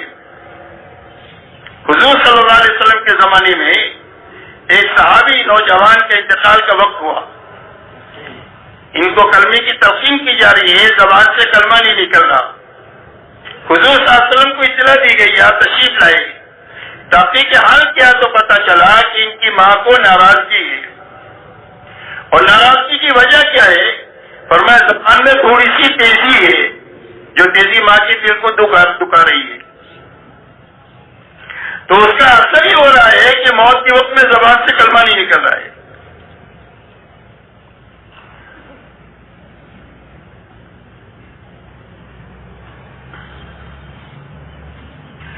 تو اس لائن کا کوئی وبال ہے زندگی میں، تو وہ وبال معاشرت کے لائن کا جو بگاڑ ہے اس کے دور کرنے ہی سے وبال ختم ہوگا، دوسرے راستے سے ختم نہیں ہوگا۔ ایک آدمی کی زندگی میں معاملات کی بگاڑ کی وجہ سے کوئی وبال ہے تو وبال معاملات کو صحیح کرنے ہی سے وبال دور ہوگا۔ حضور صلی اللہ علیہ وسلم کے زمانے میں ایک غلام کی شہادت ہوئی، لوگوں نے بہت سراہنا شروع کیا، آپ نے فرمایا کہ اس کی طرف تو جہنم کی آگ لپک رہی ہے مال غنیمت میں ایک چادر کی خیانت کی وجہ سے، چادر میں خیانت کی جس کی وجہ سے جہنم کی آگ اس کی طرف لپک رہی ہے۔ اس لیے معاملات کی لائن کا بگاڑ ہے تو وہ بگاڑ معاملات کی لائن کو ٹھیک کرنے ہی سے وہ بات دور ہوگا۔ اخلاق کی لائن کا بگاڑ ہے جس کی وجہ سے زندگی میں کوئی وبال ہے اخلاق کی بگاڑ کی وجہ سے، تو وہ بگاڑ اور وبال اسی وقت دور ہوگا جب اخلاق کی پستی ختم ہو کر اخلاق میں مطلوبہ شکل پیدا ہوگی تو وہ بگاڑ ختم ہوگا۔ نیت میں خرابی ہے اور نیت کی خرابی کی وجہ سے کوئی وبال آیا ہے زندگیوں میں تو وبال اسی وقت میں دور ہوگا جب نیت صحیح ہوگی۔ تہجد پڑھنے سے وبال ختم نہیں ہوگا، یاد رکھیں، نیت صحیح کرنے کی وجہ سے وبال ختم ہوگا۔ اس لیے میرے دوستوں یہ مطالبہ ہے کہ دین کو زندگیوں میں پورا لایا جائے اور تبلیغ کی محنت میں ہر آدمی اس بات کو دیکھے کہ میری زندگی میں دین کتنا آ رہا ہے اور کیسا آ رہا ہے، اس لیے کہ آدمی کے خود اس کا دل بتائے گا کہ تو ترقی کے رخ پر ہے یا تنزلی کے رخ پر ہے۔ سب سے بڑا مفتی آدمی کا دل ہوتا ہے، سب سے بڑا مفتی آدمی کا دل۔ استفت قلبک، اپنے دل سے پوچھ تو دل بتا دے گا کہ تو ترقی کے رخ پر ہے یا تنزلی کے رخ پر ہے. اگر اس کا دل زندہ ہے تو اس کی رہبری کرے گا کہ بھی تیری زندگی میں یہ کمزوری ہے، اس کو دور کرنا چاہیے. اسی لیے فرمایا صاحب البیت ادری بما فیہ، گھر کے مالک کو پتا ہوتا ہے کہ گھر میں کیا ہے. ہر آدمی اپنی نگرانی خود کرے گا تو اس کی نگرانی خود ہو جائے گی، اور اپنی نگرانی خود نہیں کریں گے تو دوسرا کوئی ہماری نگرانی نہیں کر سکتا. ایک اللہ کا تعلق آدمی کو رذائل سے بچا سکتا ہے، اور ایک آدمی کی نگرانی آدمی کو سنبھال سکتی ہے. اس لیے میرے دوستو اپنے آپ کو سنبھالتے ہوئے اس محنت پہ چلانا ہے، اور ہر وقت میں دیکھنا ہے کہ میری زندگی کے ہر شعبے میں دین میں کمال آتا چلا جائے اور دین میں حقیقت پیدا ہوتی چلی جائے. اس لیے کہ اللہ کی تائید اور مدد کمال کے ساتھ میں اور حقیقت کے ساتھ ہوگی، ادھورے دین پر نہیں ہوگی اور کام کی شکل پر نہیں ہوگی، بلکہ کام کی حقیقت پر ہوگی اور عمل کی حقیقت پر ہوگی. اسی لیے مولانا الیاس صاحب رحمۃ اللہ علیہ فرمایا کرتے تھے کہ مجھے کام کرنے والوں پر اس بات کا خطرہ ہے کہ وہ کام نہ کر رہے ہوں اور اپنے بارے میں یہ گمان لے کر پھر رہے ہو کہ ہم تو بہت کام کر رہے ہیں. اور فرمایا میری نگاہ میں کام یہ ہے کہ جس آدمی کو اللہ نے اس محنت میں لگایا ہے، ہر وقت میں اس فکر، اس محنت اور دعا کے ساتھ میں جیے کہ میری زندگی میں یہ 6 صفات اپنے حقیقت کے ساتھ پیدا ہوتے چلے جائے تو یہ کام ہے. اگر پیدا ہو رہے ہیں تو کام ہے، اور پیدا نہیں ہو رہے ہیں تو کام کی شکل ہے، حقیقت سے کام بہت دور ہے. اس لیے اپنی زندگی میں 6 صفات کی زندگی میں آنا یہ کام ہے. اس لیے کہ پورا دین اپنی حقیقت کے ساتھ جو آئے گا وہ 6 صفات کے راستے سے آئے گا. یہ 6 صفات پورا دین نہیں ہے، لیکن کسی کی زندگی میں بھی پورا دین اپنی حقیقت کے ساتھ میں آ نہیں سکتا ہے 6 صفات کی رعایت کے بغیر. کسی آدمی کا کوئی عمل اللہ کے مقبول نہیں ہو سکتا ہے 6 صفات کی رعایت کے بغیر. امت اپنے تمام اختلافات کے باوجود، زبان کا اختلاف ہے، قومیت کا اختلاف ہے، وطنیت کے اختلاف ہے، رنگ و روپ کے اختلافات ہے، اور بہت سارے اختلافات ہیں، وہ سارے اختلافات ختم ہو کر کے امت ایک اور نیک نہیں بن سکتی ہے یہ 6 صفات کے بغیر. اس لیے میرے دوستو ہمارے کام کی بنیاد یہ 6 صفات ہے کہ روزانہ سب سے پہلے ہمارا یقین بنے اللہ کی ذات پر، اللہ کی صفات پر. اللہ اپنی ذات پہ بھی بڑھے، اللہ اپنے صفات پہ بھی بڑھے. اللہ حفاظت کرنے والے بڑھے، اللہ پالنے والے بڑھے، اللہ مارنے والے بڑھے، اللہ زندگی دینے والے بڑھے. اللہ کی ہر صفت بڑی ہے اور اللہ محدود ہے. تو اللہ کی ذات اور صفات کا یقین، اور اللہ تعالیٰ نے محمد صلی اللہ علیہ وسلم کو اپنا پیغمبر بنا کر آپ کو بشارت اور علم اور انذار کا علم دے کر کے بھیجا ہے، یعنی وعدے اور وعید کا علم دے کر کے بھیجا ہے کہ کرنے کا یہ وعدہ ہے، سچ بولو گے تو نجات ملے گی، جھوٹ بولو گے تو ہلاک ہو جاؤ گے، زکات دو گے تو مال بڑھے گا، سود میں ہاتھ ڈالو گے تو مل جاؤ گے. یہ اللہ کی طرف سے وعدے ہیں اور وعید ہے. تو اللہ کی ذات اور صفات کا یقین آئے، اللہ کے وعدے اور وعید کا یقین آئے، یہ روز بڑھے. ہماری عبادت میں روز حقیقت پیدا ہو جائے. نماز ایسی اچھی بنے کہ جس نماز کے راستے سے ہماری 24 گھنٹے کی زندگی نکل جائے. اللہ والے فرماتے ہیں کہ نماز کی مثال زندگی میں ایسی ہے جیسا کہ جو گھر میں روشن دان ہوتا ہے، گھر کا دھواں روشن دان سے باہر جائے گا، تازہ ہوا گھر میں جو آئے گی وہ روشن دان سے آئے گی. ایسا ہی رضائی زندگیوں سے جو نکلیں گے وہ نماز کے راستے سے نکلیں گے، اور خسائے زندگی میں جو آئیں گے وہ نماز کے راستے سے آئیں گے. اس لیے نماز کے بارے میں فرمایا ان الصلاۃ تنہی عن الفحشاء والمنکر، فرمایا نماز کی خاصیت یہ ہے کہ آدمی کو بے حیائی اور برائی کے کاموں سے روکتی رہتی ہے. جیسی نماز بنتی چلی جائے گی زندگیوں میں رذائل نکلتے جائیں گے اور خسائل زندگی میں آتے چلے جائیں گے. حضرت عمر رضی اللہ تعالیٰ عنہ کے زمانے میں ایک نوجوان کی آنکھ لگ گئی ایک دوشیزہ سے. خیر القرون کا زمانہ تھا. تو لڑکی نے نوجوان سے یوں کہا کہ آگے کی بات تو بعد میں کریں گے، پہلا کام یہ کرو کہ 40 دن امیر المومنین کے پیچھے تکبیر اولیٰ کے ساتھ نماز پڑھو۔ تو نوجوان نے 40 دن تکبیر اولیٰ کے ساتھ نماز پڑھنا شروع کیا۔ جب 40 دن پورے ہوئے تو اس کا اثر یہ ہوا کہ لڑکی کا دھیان ذہن میں سے نکل گیا، اللہ کی محبت دل میں پیدا ہو گئی۔ یہ نماز کا اثر ظاہر ہو گیا۔ نماز کے بارے میں فرمایا ان کی نماز آدمی کو بے حیائی اور برائی کے سارے کاموں سے روکتی رہتی ہے، ورنہ زندگیوں میں نکھار جو آئے گا وہ نماز کے بنانے کے راستے سے آئے گا۔ تو روزانہ ہماری نماز میں ایک تو یقین پیدا ہو، روزانہ ہماری نماز میں شوق پیدا ہو اللہ کے سامنے کھڑے ہونے کا، ہماری نماز میں علم آئے مسائل کا اور سنتوں کا، ہماری نماز میں اللہ والا دھیان آئے، ہماری نماز میں اللہ کو راضی کرنے والی نیت آئے، یہ ہماری محنت کی بنیادیں ہیں۔ اس لیے میرے دوستو ہماری روز عبادت میں جان پیدا ہو، ہماری زندگی علم کی روشنی میں آئے، 24 گھنٹے میں ہم جو کام کر رہے ہیں اس کام میں یہ دیکھیں کہ اس کام کے کرنے کے لیے اللہ کا کیا حکم ہے اور اس کے کرنے کا نبی کا کیا طریقہ ہے، حکم بھی زندہ ہو جائے طریقہ بھی زندہ ہو جائے۔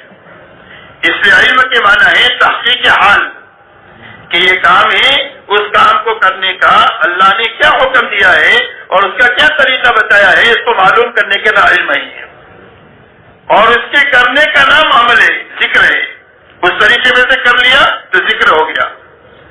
ایک آدمی راستہ چل رہا ہے اور آدمی نگاہ نیچے کر کے چل رہا ہے تو یہ ذاکر ہے، ایک آدمی کے ہاتھ میں تصویر اور حرام دیکھ رہا ہے تو یہ غافل ہے۔ اس لیے ذکر کی حقیقت جو ہے وہ اطاعت ہے، ذکر کی حقیقت اطاعت ہے۔ کل مطیع ذاکر، ہر اطاعت کرنے والا آدمی اللہ کا ذاکر ہے۔ ایک آدمی دکان پر بیٹھا ہوا ہے اور اپنے نوکر سے کہا ہوا ہے کہ 1 کلو میں 900 گرام ہی دینا، اور آپ میں تصویر ہے تو یہ غافل ہے۔ پورا تول رہا ہے پورا دے رہا ہے تو یہ ذاکر ہے۔ اس لیے ذکر جو ہے اس کی حقیقت اطاعت ہے کہ جس کام کو جیسا اللہ نے کرنے کے لیے کہا ہے اور جس طریقے پر کرنے کے لیے کہا ہے اس کو کرنے کا نام طریقہ ہے، اس کا نام علم ہے، اور اس طریقے پر کرنے کا نام جو ہے وہ عمل ہے اور ذکر ہے۔ اس لیے ہماری 24 گھنٹے کی زندگی علم اور ذکر کے ساتھ میں گزری۔ مولانا الیاس صاحب رحمۃ اللہ علیہ فرماتے تھے کہ ہماری اس محنت میں 2 پہیے ہیں، ایک علم ہے اور ایک ذکر ہے۔ علم اور ذکر کے بغیر اگر یہ تبلیغ چل رہی ہے تو یہ تبلیغ اپنی منزل تک نہیں پہنچے گی، اس لیے کہ جہالت کے ساتھ تو آدمی اللہ کو پہچان ہی نہیں سکتا ہے۔ بے علم نتوا خدا را شنا، بغیر علم کے اللہ کو پہچانا نہیں جا سکتا، اور غفلت کے ساتھ میں اللہ کو یاد نہیں کیا جا سکتا ہے۔ اس لیے میرے دوستو علم اور ذکر میں ترقی ہو، 24 گھنٹے کی ہماری زندگی کی ہر حرکت اور سکون میں اللہ کا حکم زندہ ہونا چاہیے اور نبی کا طریقہ اور سنت زندہ ہونی چاہیے، اور زندگی ہماری اطاعت پر آنی چاہیے۔ روز ہر مسلمان سے محبت پیدا ہونی چاہیے، بڑھنی چاہیے۔ فرمایا تم مومن نہیں بن سکتے جب تک تم جنت میں داخل نہیں ہو سکتے جب تک تم مومن نہ بنو، اور تمہارا ایمان کامل نہیں ہو سکتا ہے جب تک تم آپس میں محبت نہ کرو۔ اور فرمایا یہ راستہ نہ بتاؤں جس سے محبت پیدا ہو، فرمایا سلام کو خوب پھیلاؤ، پھر جاننے والا ہو نہ جاننے والا ہو ہر ایک کو سلام کرو، سلام کے راستے سے آپس میں محبتیں پیدا ہو جائے گی۔ گھر میں داخل ہو تو سلام کرو، کوئی ایمان والا ملے تو اس سے سلام کرو، فرمایا سلام کرنے والے کی وجہ سے آپس میں محبتیں پیدا ہوگی، سلام کرنے والے کو بھی ثواب ملے گا اور جواب دینے والے کو بھی جواب ملے گا، سلام کا ثواب ملے گا۔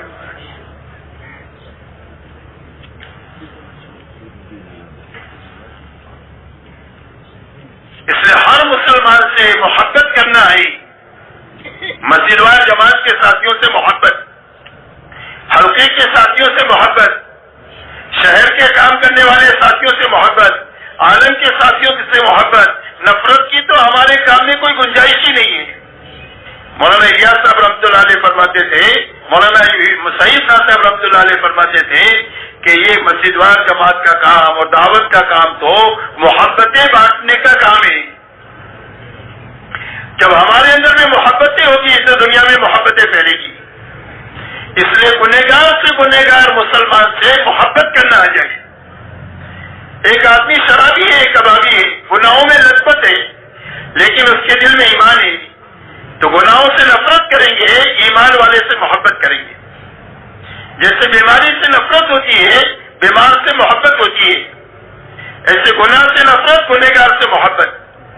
تو ہر گنہگار سے گنہگار محبت سے، ایمان والے سے محبت کرنا آ جائے.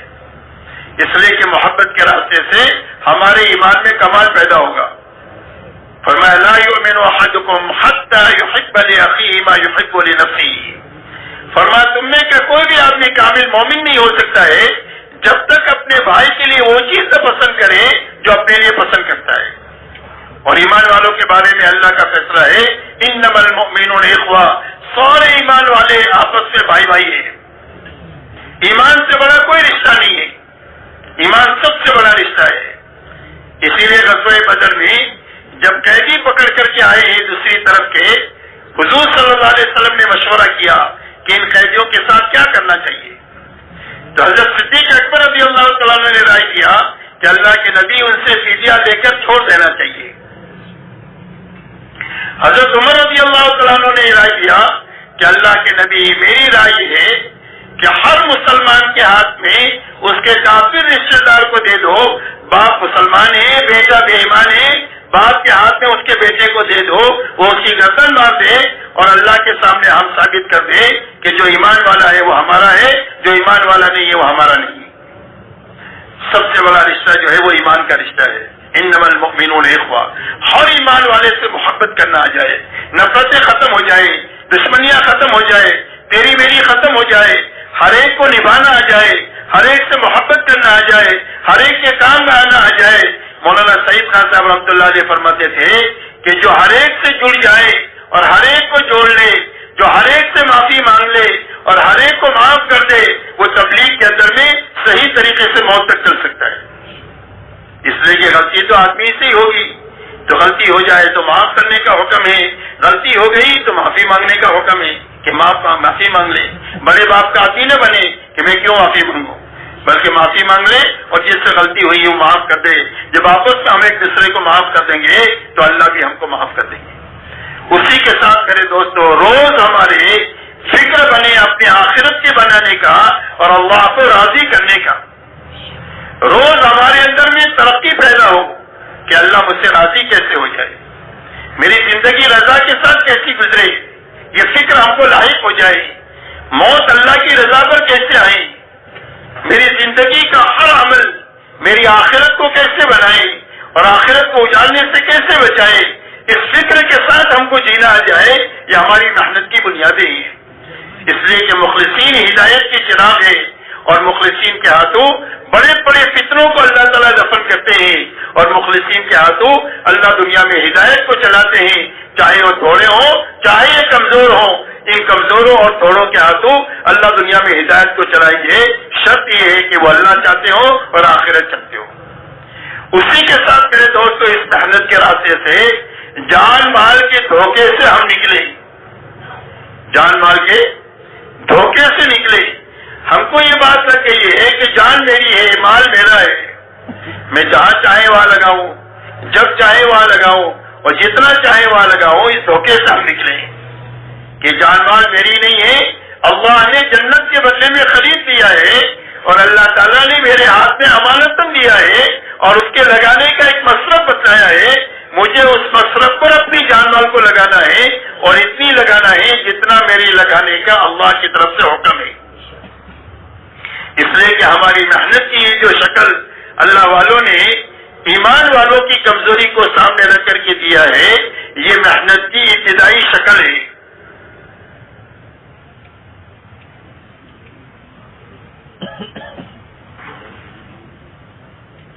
یہ محنت کی ابتدائی شکل ہے. سال ہے، 4 مہینہ ہے، چلہ ہے، ہر سال 4 مہینہ ہے، مقامی اعمال ہے. یہ محنت کی ابتدائی شکل ہے. جیسے قرآن پڑھنے کے لیے الف با تا پڑھنا ہوتا ہے،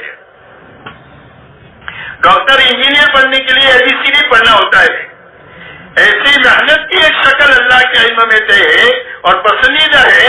وہاں تک پہنچنے کے لیے ایک محنت کی ایک ترتیب ہے کہ جس کو صحیح طریقے سے کرنے کی وجہ سے آگے کی استعداد پیدا ہوتی چلی جائے اور وہ چیز زندگی میں قائم ہو جائے جو اللہ کے یہاں پسندیدہ ہے۔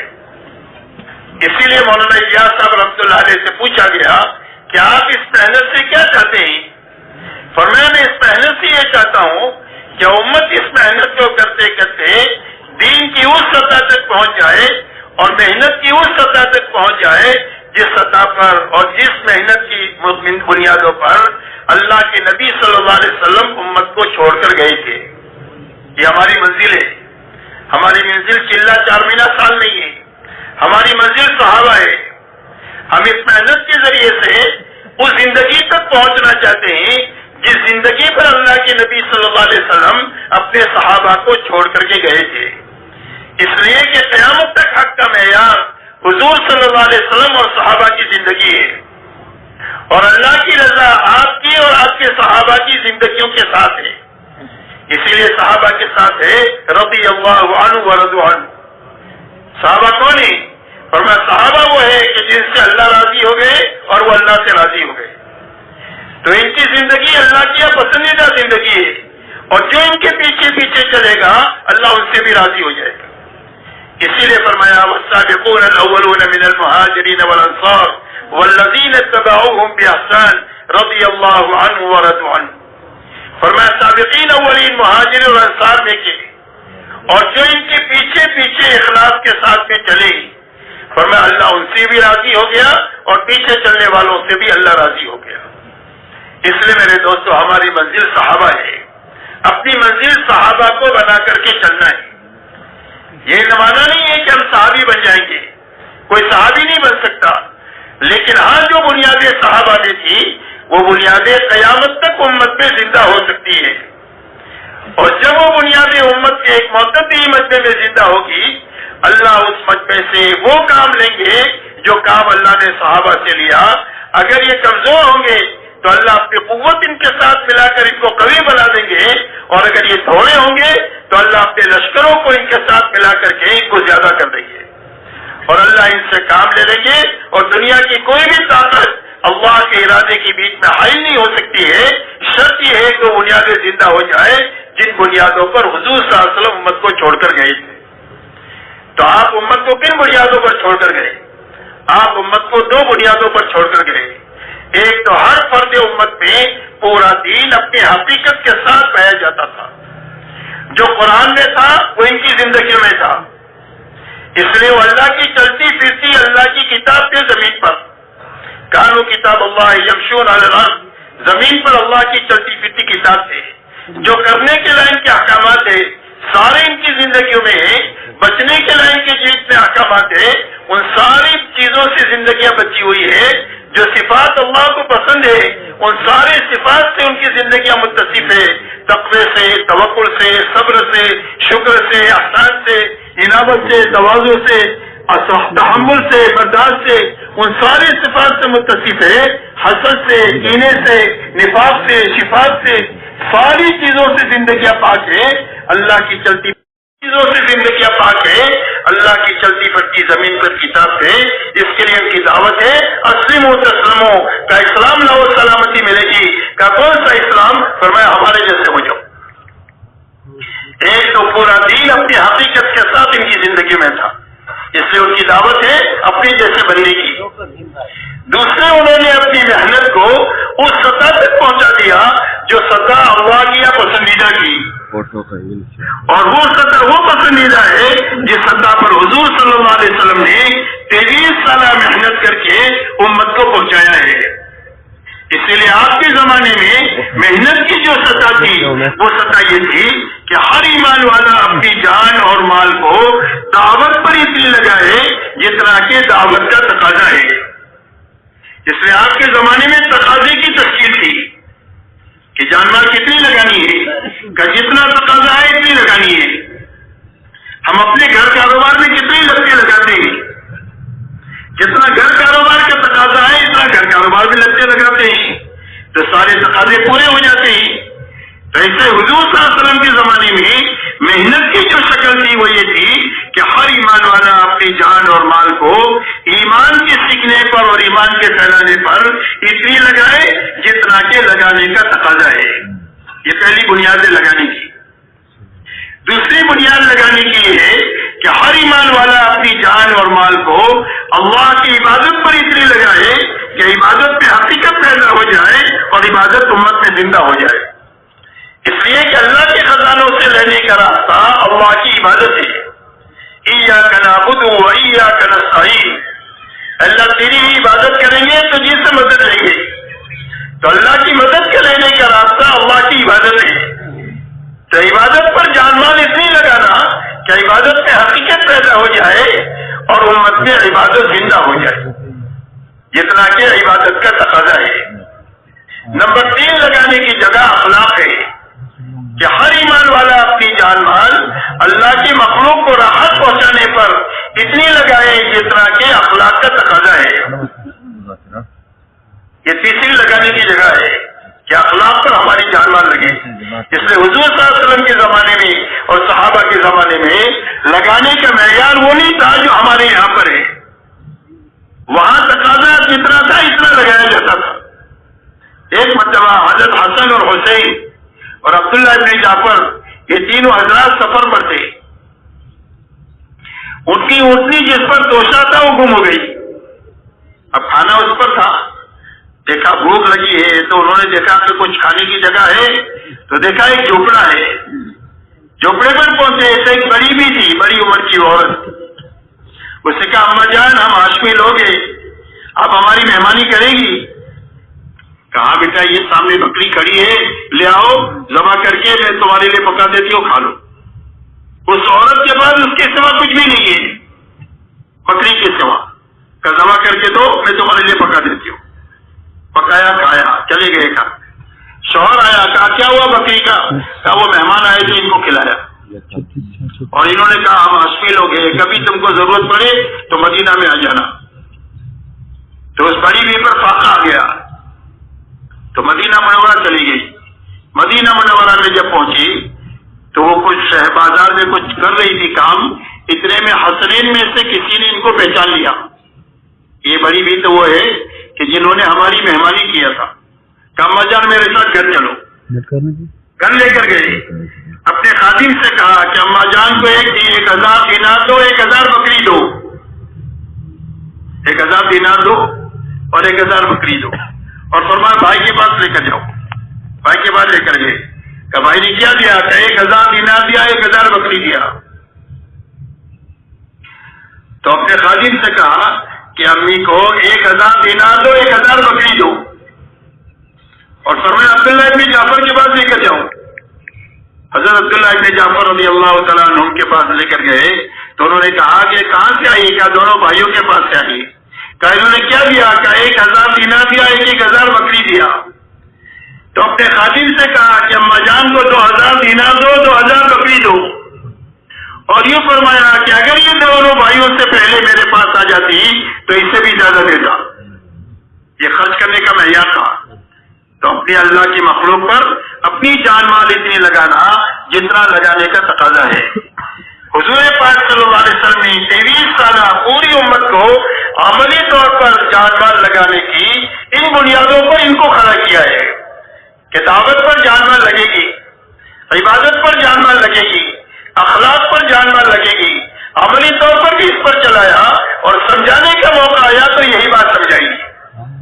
اسی لیے آپ سے پوچھا گیا ای العمل افضل, فرمایا عمل میں سب سے بہترین عمل کون سا ہے؟ فرمایا الصلاۃ, نماز. اور نماز کہہ کر آپ نے پورا دین بڑھا دیا. فرمایا ثم, فرمایا بر الوالدین, ماں باپ کے ساتھ حسن سلوک کرنا. یہ کہہ کر آپ نے اخلاقیات کو بیان کیا. آپ کے کلمات جامع ہوا کرتے تھے. فرمایا ثم الجہاد فی سبیل اللہ, اللہ کے کلمے کو پھیلانے کے لیے اپنے آپ کو مٹانا اور کھپانا. عبادت بیان کیا, دعوت بیان کیا اور اخلاق بیان کیا. آپ دنیا سے تشریف لے جا رہے ہیں, جاتے جاتے فرما رہے الصلاۃ وما ملکت ایمانکم, نماز کو ضائع مت کریو, نماز کے بارے میں اللہ سے ڈرتے رہیو, یعنی اپنے دین کی حفاظت کریو. اپنے ماتحتوں کے حقوق کو ادا کری ہو، یا اخلاقیات کو بیان کیا، وہاں ماں باپ سب سے اوپر بیان کیا، وہاں ملکت ایمانکم سب سے نیچے طبقے کو بیان کیا، اور آخری بات فرمائی انفذوا جیش اسامہ، انفذوا جیش اسامہ کی جماعت کو روانہ کرو، اسامہ کی جماعت کو روانہ کرو، یہ کہتے ہوئے آپ اپنے رب سے ملے۔ اس لیے میرے دوستوں، حضور صلی اللہ علیہ وسلم نے پوری امت کو محنت کی بنیادوں پر اٹھایا ہے۔ چوتھی لگانے کی جگہ اپنے اور اپنے گھر والوں کی ضرورتیں ہیں، اس لیے کہ اسلام میں ملنگ پنا نہیں ہے، ملنگ پنا یہ غلط لوگوں کا شیوا ہے، اور نفسانیت یہ بھی غلط لوگوں کا شیوا ہے کہ کچھ نہیں کریں گے، کسی مسجد کا کونا پکڑ لیں گے، گھر والوں کے لیے بوجھ بنیں گے۔ اسلام میں اس کی گنجائش نہیں ہے، اور نفسانیت کی اسلام میں گنجائش نہیں ہے۔ نفسانیت کہتے ہیں مادہ پرستی کو، کہ آدمی کی زندگی کا مقصد پیسہ بن جائے، کہ پیسہ آنا چاہیے، حلال سے آئے، حرام سے آئے، جھوٹ سے آئے، دھوکے سے آئے، سود سے آئے، پیسہ آنا چاہیے۔ یہ نفسانیت ہے، یہ غلط لوگوں کا مزاج ہے۔ اسلام ان دونوں کے بیچ کا صراط مستقیم ہے کہ ہر مسلمان کی گھریلو زندگی ہوگی، ہر مسلمان کی کاروباری زندگی ہوگی، لیکن دینداری کے ساتھ ہوگی اور دین کی محنت کے ساتھ ہوگی۔ یہ دو ذمہ داری ہے ہر مسلمان کی، دین اور دین کی محنت، دین اور دین کی محنت، دین اور دین کی محنت، اور دونوں ذمہ داریاں یکساں ہیں۔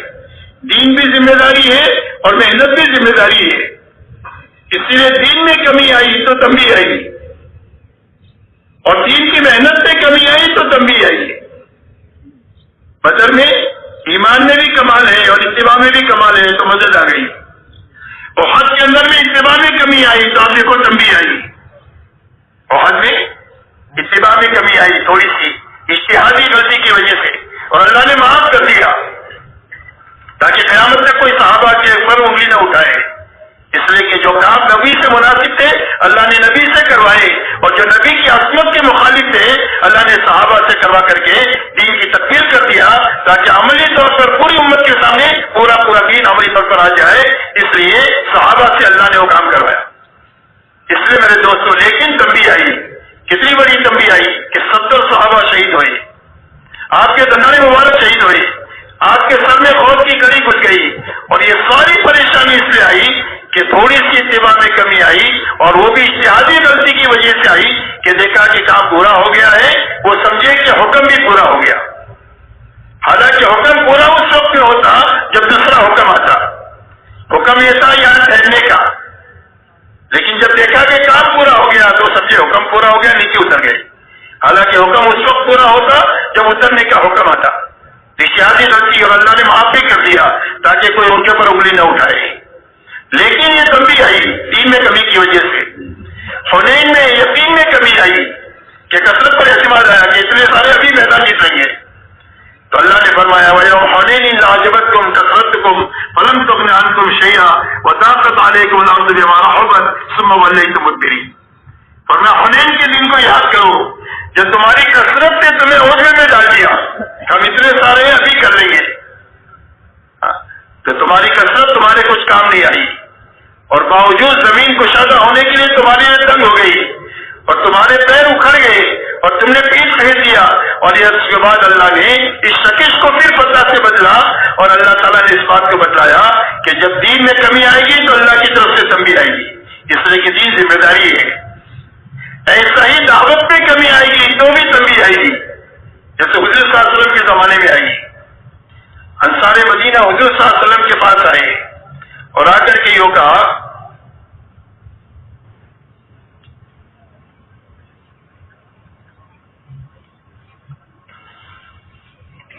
کہ اللہ کے رسول دین کے بڑے مددگار ہو گئے، کام کا شروع زمانہ تھا، تقاضے بہت تھے، آدمی تھوڑے تھے، تو ہم کو اپنے باغات کی دیکھ بھال کا موقع نہیں ملا، تو باغات میں ویرانی آئی ہوئی ہے، اللہ کے نبی تھوڑا سا موقع دے دیں، باغات کی دیکھ بھال کر کے آ کر پھر کام میں لگ جاتے ہیں۔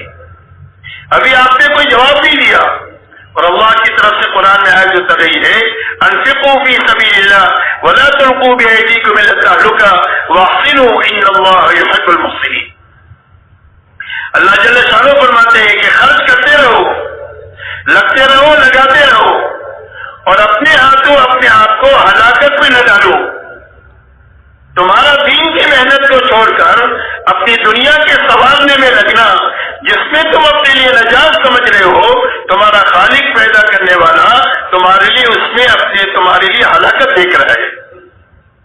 اس لیے کہ وہ راستہ جہاں تم جانا چاہتے ہو وہ غیر یقینی راستہ ہے اور لمبا راستہ ہے، زندگیوں کے بننے کا غیر یقینی راستہ ہے کہ اس راستے سے زندگی بنے گی، یقینی راستہ نہیں ہے، اور لمبا راستہ ہے، صدیاں بیت جائے گی، نسلیں گزر جائے گی اور مسائل حل ہو کر کے نہیں لیں گے۔ اور جس راستے پر تم ہو وہ زندگیوں کے بننے کا یقینی راستہ ہے اور شارٹ کٹ راستہ ہے۔ اس راستے سے یقینی طور پر زندگیاں بنے گی، اور صرف تمہاری نہیں، تمہاری نسلوں کی بنے گی، اور ایک دو نسل سے نہیں، صدیوں تک کے لیے بنے گی، اور تھوڑے سے عرصے میں بن جائے گی۔ آپ اندازہ لگاؤ، صرف صحابہ کی محنت کا زمانہ 25 سال کا زمانہ لگنے مٹنے کا زمانہ ہے، 23 سالہ نبوت کا زمانہ ہے، مٹنے کا، کپنے کا، لگنے لگانے کا، اور صدیق اکبر رضی اللہ تعالیٰ عنہ کا 2 سال سے کچھ زیادہ زمانہ یہ لگنے مٹنے کھپنے کھپانے کا ہے، 25 سال کا زمانہ لگنے کا ہے۔ لیکن اس کے بعد تو اللہ نے اتنا دیا کہ صدیوں تک وہ کھاتے اور کھلاتے رہے، وہ ان کی نسلیں کھاتی کھلاتی رہی اور ختم ہو کر کے نہیں دیا، صدیوں تک ان کی اولاد میں آپ کو بہار ملے گی۔ اللہ نے 25 سال کے عرصے میں اسی زندگیاں بنائی۔ صحابہ 1000 سال تک دنیا کے راستے سے دنیا پر محنت کرتے، اتنا نہیں مل سکتا تھا جو اللہ نے ان کو صرف 25 سال کے عرصے میں دیا ہے، اور صرف ان کو نہیں، بلکہ صدیوں تک کے لیے ان کی نسلوں کو دیا ہے۔ اس لیے میرے دوستوں یہ دونوں ذمہ داری ہے۔ اس لیے فرمایا کہ ہر آدمی کی گھریلو زندگی ہو، کاروباری زندگی ہو، لیکن دینداری کے ساتھ ہو اور دین کی محنت کے ساتھ ہو۔ زندگی کی کیا ترتیب ہو؟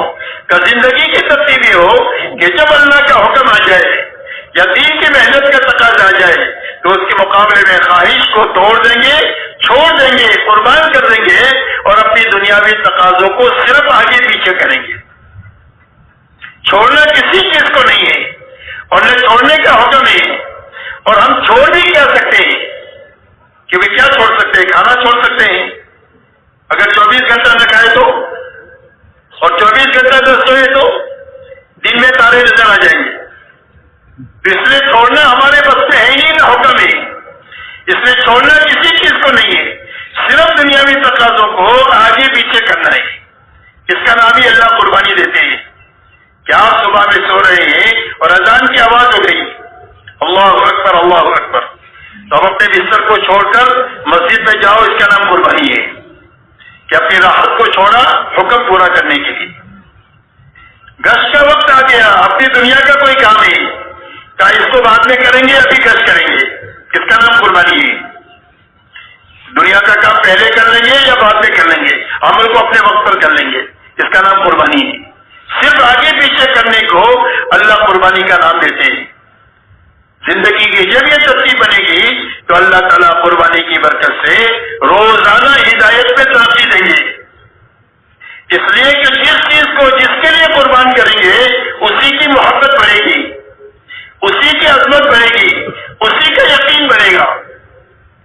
اگر دنیا کو قربان کیا ہے دین کے لیے اور دعوت کے لیے تو دین کی محبت بڑھے گی، دین کی عظمت بڑھے گی، دین سے زندگیوں کے بننے کا یقین آئے گا۔ دعوت کے تقاضوں کے لیے دنیا کو قربان کیا ہے، دعوت سے زندگیوں کے بننے کا یقین پیدا ہوگا اور اس کی محبت اور عظمت پیدا ہوگی۔ جس چیز کو جس کے لیے قربان کریں گے اس کی محبت، عظمت اور یقین آئے گا۔ اس لیے میرے دوستو ملک پنا بھی نہیں ہے اور نفسانیت بھی نہیں ہے۔ اس نے فرمایا چوتھی لگانے کی جگہ ہے اپنی اور اپنے گھر والوں کی ضرورتیں ہی، اور ہر انسان کی 5 ضرورتیں، کھانا ہے، کپڑا ہے، مکان ہے، سواری ہے اور شادی ہے۔ ان ضرورتوں کو خود کے لیے بھی حاصل کرنا ہے اور اس میں لگنا بھی ہے، اپنے متعلقین کی ضرورتوں کو حاصل کرنے میں بھی لگنا ہے اور اس کے پورا کرنے میں لگنا ہے، لیکن بقدر ضرورت لگنا ہے، اسراف سے بچ کر کے لگنا ہے۔ یہ محنت کا صحیح رخ ہے، بقدر ضرورت لگنا ہے اور اسراف سے لگنا ہے، اسراف سے بچ کر کے لگنا ہے، اس لیے کہ ضرورت کی حد ہے اور اسراف کی کوئی حد نہیں ہے۔ اسراف کی مثال اللہ والے فرماتے ہیں آگ کی آگ میں کتنا بھی لکڑی ڈالو سب کو جلا دے گی، اس کا پیٹ بھرے گا ہی نہیں۔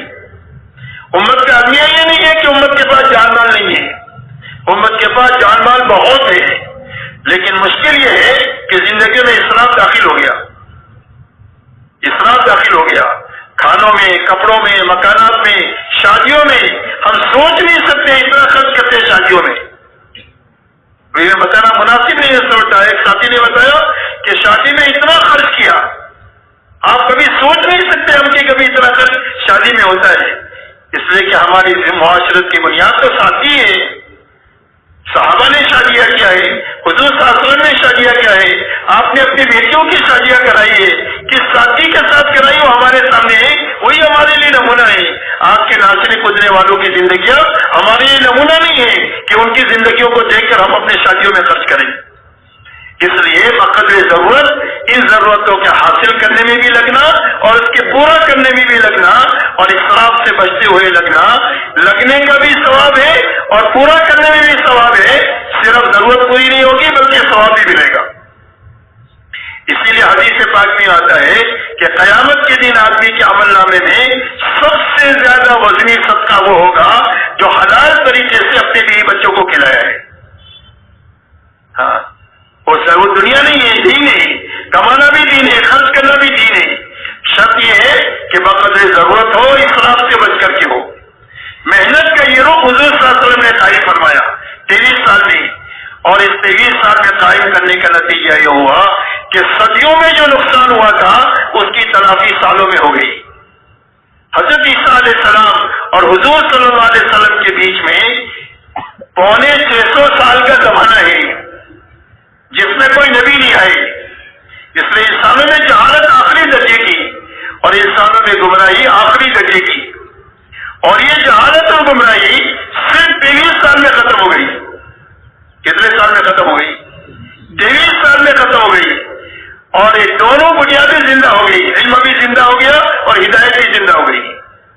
اس لیے کہ اللہ نے پوری انسانیت کے پنپنے کے لیے 2 بنیادیں اتاری ہیں، ایک ایمان اتارا ہے اور ایک علم اتارا ہے، اور یہ دونوں بنیادیں امت میں زندہ ہو گئی کہ مجمع بن گیا علم اور ہدایت کے اعتبار سے، اور ماحول بھی بن گیا۔ اس لیے ان کی زندگیاں نمونہ بن گئی پورے عالم کے لیے، قیامت تک کے لیے، اور ایسا پاکیزہ ماحول بن گیا کہ ساری انسانیت کے لیے اسلام کی طرف آنے کی راہ ہموار ہو گئی۔ اس لیے میرے دوستو، دعوت کی اس محنت کے ذریعے سے ایک مجمع ایسا بنانا مقصود ہے کہ جس کی زندگیوں میں محنت کی یہ بنیادیں زندہ ہو جائے، کہ جن بنیادوں کو حضور صلی اللہ علیہ وسلم نے امت میں زندہ کیا ہے۔ اب وہ مجمع کتنا ہوگا ہم نہیں جانتے، اللہ جانتے ہیں۔ ہو سکتا ہے 313 سے ہو جائے، بدر میں 313 سے ہو گیا، چھوٹے سے مجمع سے کام ہو گیا، سوالات صحابہ سے کام ہو گیا، اصحاب کہف کی 10 سے ایک چھوٹی جماعت سے کام ہو گیا، ایک نوجوان سے کام ہو گیا۔ سیرت کی کتابوں میں ملے گا کہ ایک نوجوان کے ہاتھوں پورے ملک کی ہدایت کا کام اللہ نے لیا۔ میں تفصیلی واقعات میں نہیں جاتا۔ اصحاب کہف یہ بتا رہا ہے کہ 10 کے قریب جماعت تھی، اس سے پورے ملک کی ہدایت کا کام اللہ نے لیا۔ بدر میں 313 سے اللہ نے کام لے لیا، اور صحابہ کی سوالات جماعت سے اللہ نے اتنا بڑا کام لیا کہ پوری دنیا کے سوئے و نصیب کو اللہ نے جگا دیا اور انسانیت کا رخ صحیح کر دیا، اور پوری دنیا کے غلط دائرے کو صحیح دائرے سے بدل دیا ایک چھوٹی سی جماعت اور کمزور جماعت کے ہاتھ۔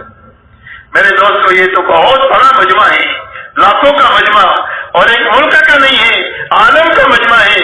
اگر یہ مجمع جو آیا ہوا ہے یہ مجمع طے کرے کہ ہمیں محنت کے اس رخ پر آنا ہے جس رخ پر حضور صلی اللہ علیہ وسلم نے اس امت کو اٹھایا ہے، تو یہ مجمع اپنی زندگیوں کو بنانے کے لیے اور اپنی زندگی کے بننے کے ساتھ عالم کے بنانے کے لیے اتنا بڑا مجمع اللہ نے چاہا تو کافی ہو جائے گا۔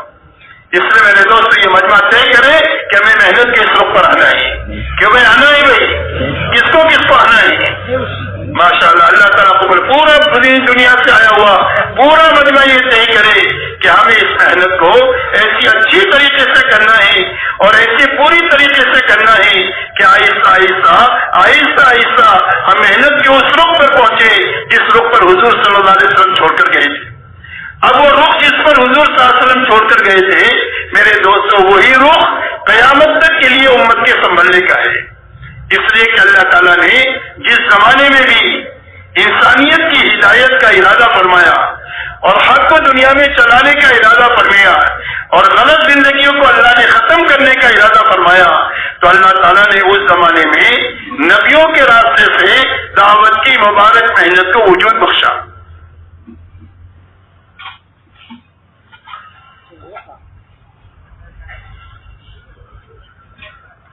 حالانکہ ہر زمانے کے حالات دوسرے زمانے سے مختلف ہیں۔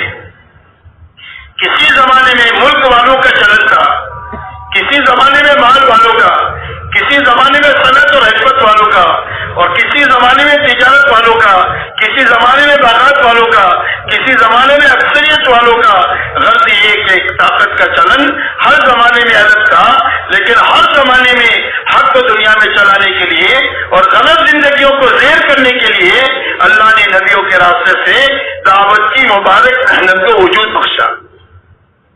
لیکن دعوت کا کام بھاری ہے، اس لیے کہ یہ بے طلبوں میں کیا جاتا ہے، چاہے بے طلبی کفر کی وجہ سے ہو اور چاہے ضعف ایمان کی وجہ سے ہو، چاہے بے طلبی کفر کی وجہ سے ہو چاہے ضعف ایمان کی وجہ سے ہو، دعوت کا کام بھاری ہے، اس لیے کہ بے طلبوں میں کیا جاتا ہے۔ اس لیے ہر زمانے میں نبی کی بعثت ایسے زمانے میں ہوتی ہے جب لوگوں میں دین کی طلب ختم ہو چکی ہوتی ہے، اللہ کو نہیں جانتے، نبی کو نہیں جانتے، آخرت کو نہیں جانتے، ایسے زمانے میں نبی کی بعثت ہوتی ہے۔ اس لیے دعوت کا کام بھاری ہے، اس لیے اللہ ہر نبی کو دعوت کی محنت کے ساتھ دعا کی طاقت دیتے ہیں، اور نبی کو یہ بات پہلے دن سے یہ سمجھاتے ہیں کہ ذرا بھی گھبرانے کی بات نہیں ہے، تم اکیلے نہیں ہو بلکہ تمہارے ساتھ میں ہوں اور اپنی تمام تر قدرت اور خزانوں کے ساتھ ہوں۔ اسی لیے حضرت موسیٰ علیہ السلام کو اور حضرت ہارون علیہ السلام کو جب بھیجا فرعون کی طرف، تو ان دونوں بزرگوں نے یہ کہا کہ ہمیں تو یہ ڈر لگ رہا ہے کہ فرعون ہمیں قتل کرے گا اور ہمارے ساتھ سرکشی کرے گا، ہمارے سے غلطی ہو گئی، آدمی مر گیا ہے اس کا، تو اس کے بدلے میں ہم کو قتل کرے گا۔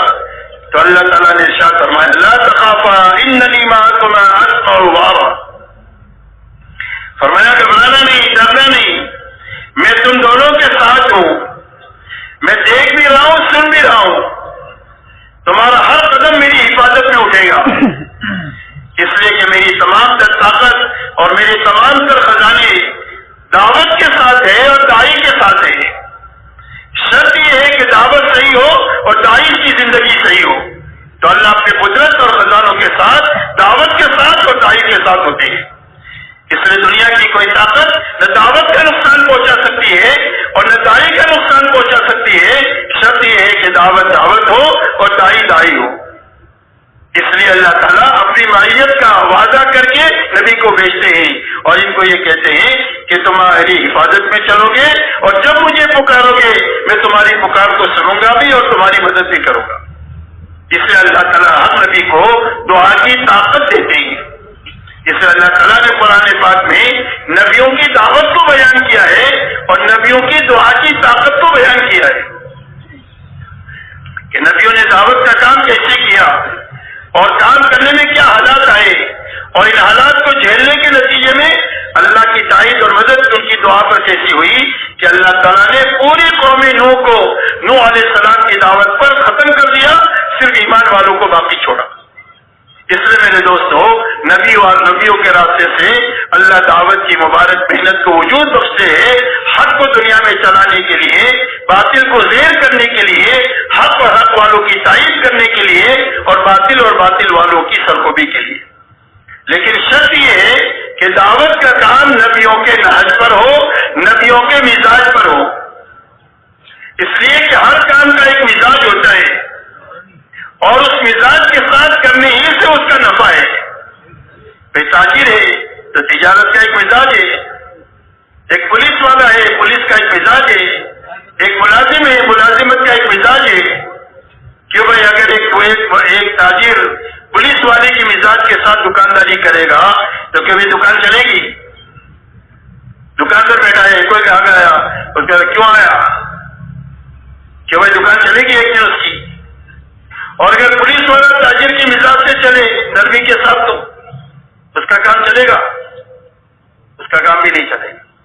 تاجر کا ایک مزاج ہے، پولیس والے کا ایک مزاج ہے، ملازم کا ایک مزاج ہے۔ ملازمت کے اندر میں وقت کی پابندی ہوتی ہے، کام نہیں دیکھا جاتا۔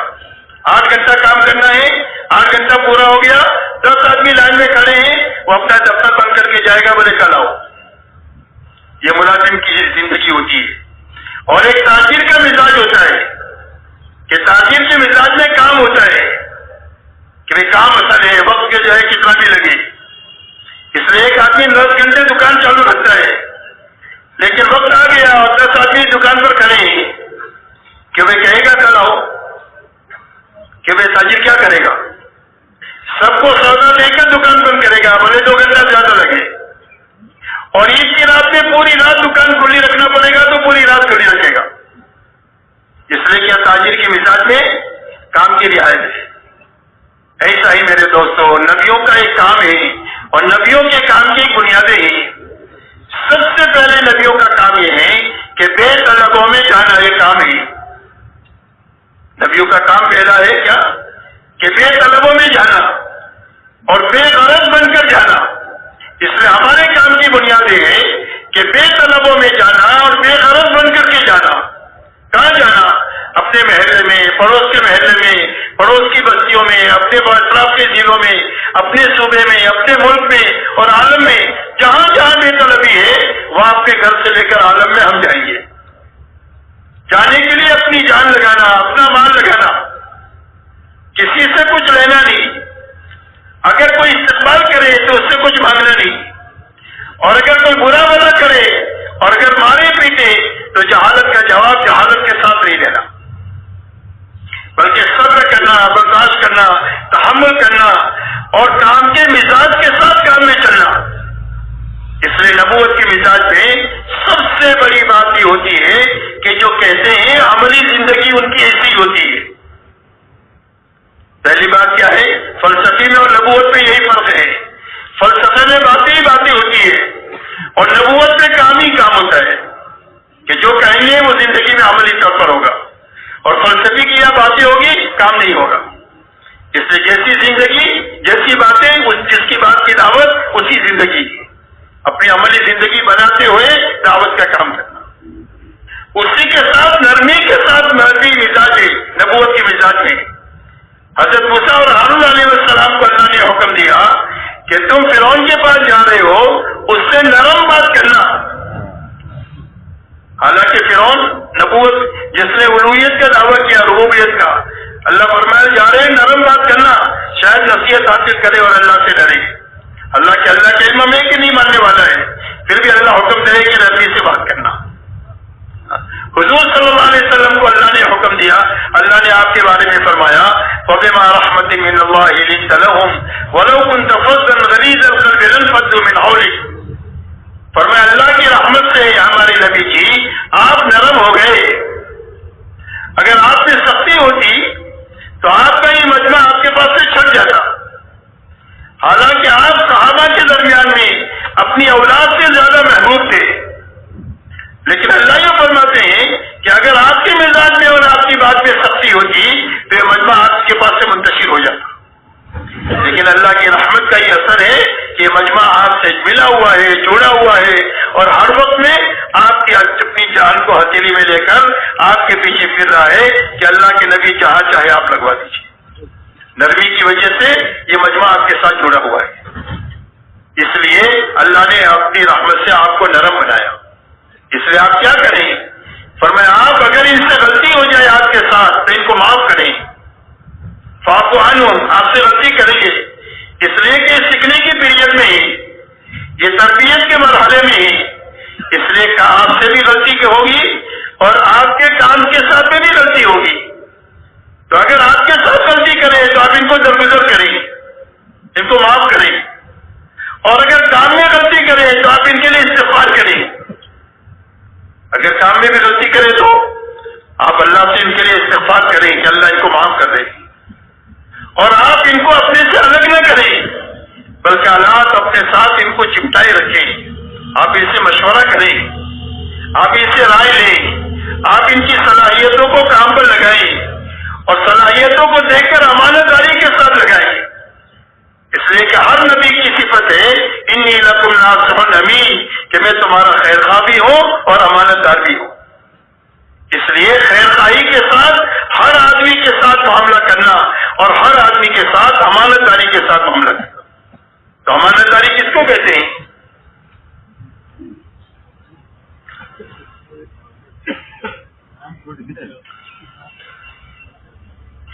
امانت داری میرے دوستو یہ ہے، یہ ایک مشورہ ہے، مشورے میں 10 آدمی ہیں، 5 تقاضے ہیں، اب 10 آدمیوں میں سے ان تقاضوں کے اہل کو صلاحیت کو سامنے رکھ کر چننا، یہ امانت داری ہے۔ اس بنیاد پر نہیں کہ میری پارٹی کا ہے، میرا ہم خیال ہے، اس لیے نہیں کہ میری برادری کا ہے، اس لیے نہیں کہ میری قوم کا ہے، ہماری کوئی بنیاد نہیں ہے، نہ قوم ہے، نہ علاقہ ہے، نہ زبان ہے اور نہ رنگ روپ ہے، ہمارا تو ایک کام ہے اور اس کام کی مصلحت سارے مصلحتوں پر مقدم ہے، کام کے مفادات ہیں سارے مفادات پر مقدم ہے۔ حضور پاک صلی اللہ علیہ وسلم نے اپنی پوری زندگی امت کو یہ بات سمجھائی ہے کہ کام کا مفاد سارے مفادات پر مقدم ہے۔ اس لیے بدر میں جب غیروں نے مبارزت کے لیے دعوت دیا ہے تو جو 3 صحابہ کو آپ نے بھیجا ہے وہ تینوں آپ کے سب سے زیادہ قریب ہیں جن کو آپ نے مبارزت کے لیے بھیجا ہے، کہ کام کا مفاد سارے مبارزت پر مقدم ہے۔ غزوہ خندق میں عمر ابن ہود نے جب مبارزت کی دعوت دی ہے اور حضرت علی رضی اللہ تعالیٰ عنہ جب کھڑے ہوئے ہیں تو آپ نے فرمایا ہود ہے، تو فرمایا ولو ہود، فرمایا ہود میں جاؤں گا۔ تو آپ نے حضرت علی بن ابی طالب رضی اللہ تعالیٰ عنہ کو اتنے بڑے کام کے لیے بھیجا کر یہ بات کو بتلایا ہے کہ کام کے مفادات سارے مفادات پر مقدم ہیں۔ آپ نے حضرت عبداللہ بن جعفر کو، عبداللہ بن رواحہ کو اور حضرت زید ابن حارثہ کو، یہ تینوں قریبوں کو اتنے بڑے کام کے لیے بھیجا ہے اور باہر جی کر اس بات کو بتلایا ہے کہ کام کے مفادات سارے مفادات پر مقدم ہیں۔ اس لیے میرے دوستو اہل کو تلاش کر کے کام کو لیے استعمال کرنا، اس لیے کہ جب کام نااہلوں کے حوالے ہو جائے گا تو کام ضائع ہو جائے گا۔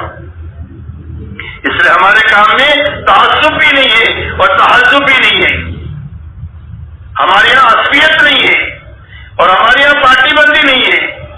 مولانا احمد علی لاہوری رحمۃ اللہ علیہ نے ایک مرتبہ مولانا یوسف صاحب رحمۃ اللہ علیہ سے یہ فرمایا کہ مولانا آپ کا کام تو بہت بڑا کام ہے، لیکن مجھے آپ کے کام پر 2 خطرے ہیں، اللہ اس کام کو ان دونوں خطروں سے محفوظ رکھے۔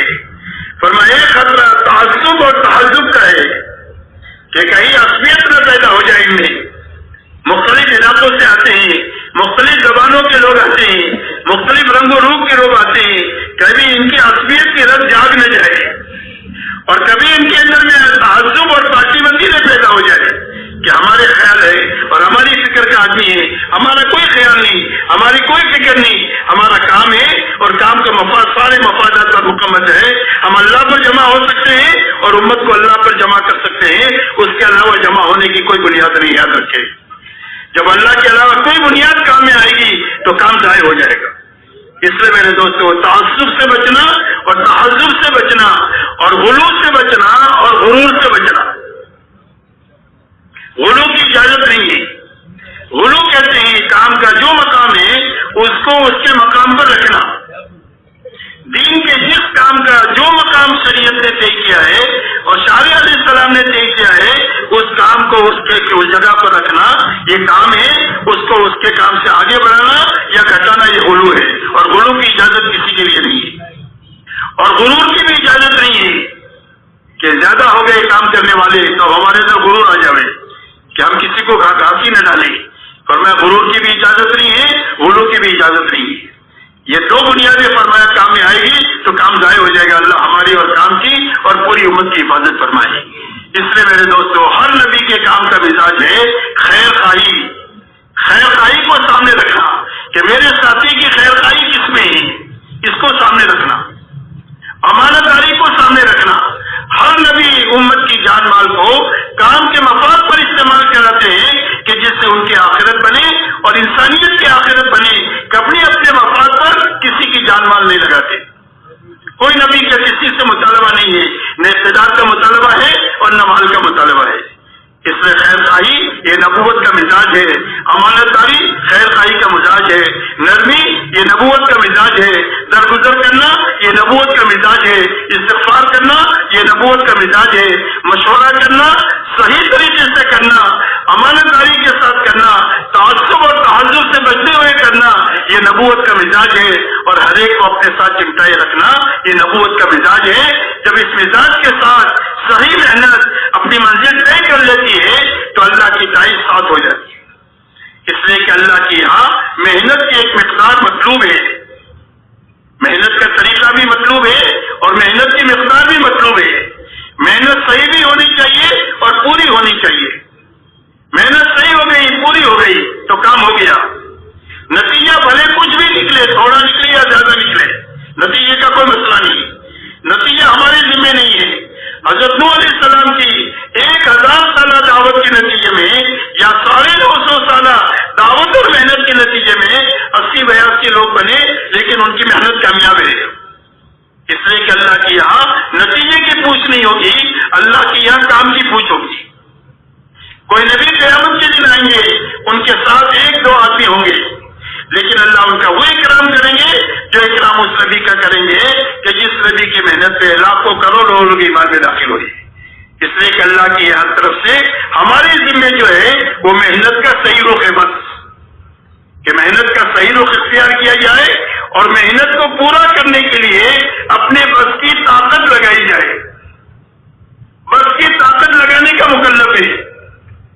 اللہ تعالیٰ کسی کو اس کی طاقت سے زیادہ کا مکلف نہیں بناتے، جو پیدل چل سکتا ہے پیدل چلے، جو 100 لگا سکتا ہے 100 لگائے، جو 1000 لگا سکتا ہے 1000 لگائے، جو لاکھ لگا سکتا ہے لاکھ لگائے، جو پورا لگا سکتا ہے پورا لگائے۔ صدیق اکبر تک کی راہ کھلی ہوئی ہے، جو جتنا کر سکتا ہے کرے، لیکن اپنے بس کا جب کر دیں گے تو اللہ کی یہاں اس کی قدر ہے۔ غزوہ تبوک میں 600 من کھجوریں دی گئی، اور ایک عقیل رضی اللہ تعالیٰ عنہ پوری رات ایک غیر مسلم کے باغ کو پانی دے کر کے چند کھجوریں لے کر آئے، تھوڑی گھر میں دیا، تھوڑی حضور صلی اللہ علیہ وسلم کے پاس لے کر آئے۔ منافقین نے دیکھ کر کہنا شروع کیا کہ خود ہی کھا لیتا، اللہ کو اس کی کیا ضرورت تھی، اور کسی نے زیادہ کیا تو کہا دکھاوے کے لیے کرتا ہے۔ منافقین کا یہی سیوا ہوتا ہے، اور جو کام کرے وہ منافق ہی ہوتا ہے ایسا، ورنہ کبھی مخلص ایسا کام نہیں کر سکتا۔ تنگ و تشریح تیری میری کر ہی نہیں سکتا ہے، ہمارے یہاں تو تھوڑی کی بھی قدر ہے، زیادہ کی بھی قدر ہے، جو قربانی زیادہ دے وہ بھی قابل قدر ہے، اور جو کم دے وہ بھی قابل قدر ہے۔ اسی لیے حضور صلی اللہ علیہ وسلم نے وہ چند کھجوریں لے کر کے آپ نے فرمایا اس پورے ڈھیر پر ڈال دو، اللہ اس کی برکت سے سب کو قبول کر لے گی۔ اس لیے اپنے بس کی ہے وہ لگا دینا۔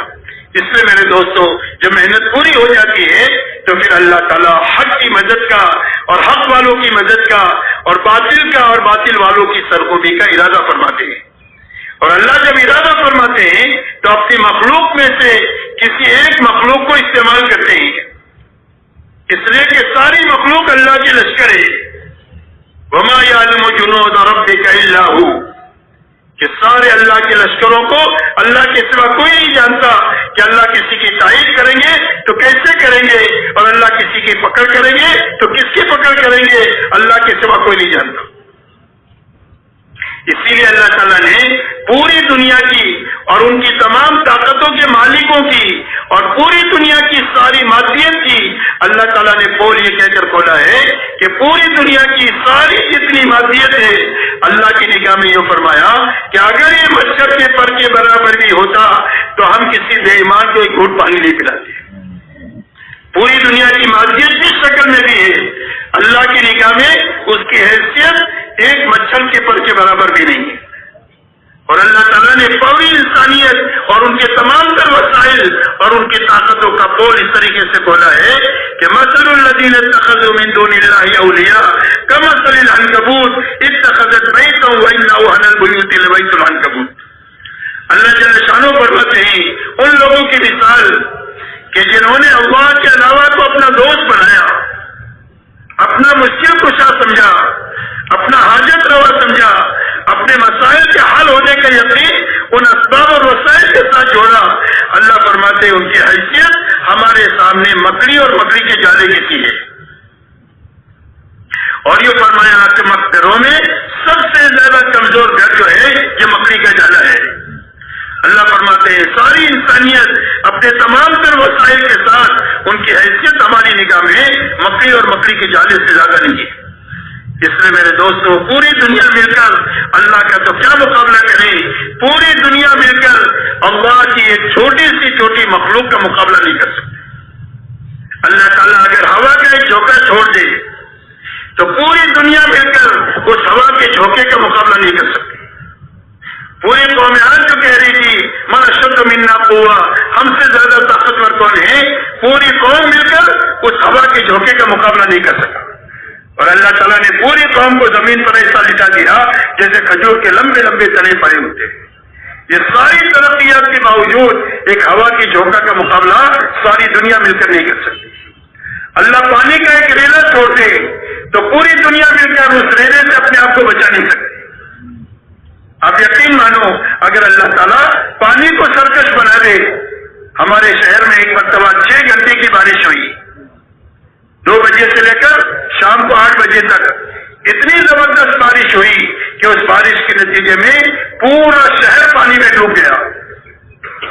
الیکٹرک کا نظام ختم ہو گیا، بسوں کا نظام ختم ہو گیا، ٹیلی فون کا نظام ختم ہو گیا، موبائل کا نظام ختم ہو گیا، سڑکوں کا ٹرینوں کا نظام ختم ہو گیا.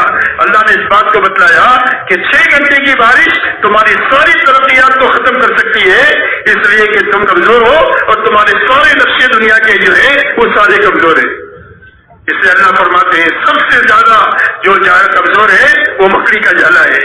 اور آپ جانتے ہیں جالوں کو توڑنے کے لیے لمبی چوڑی طاقت کی ضرورت نہیں ہوتی ہے.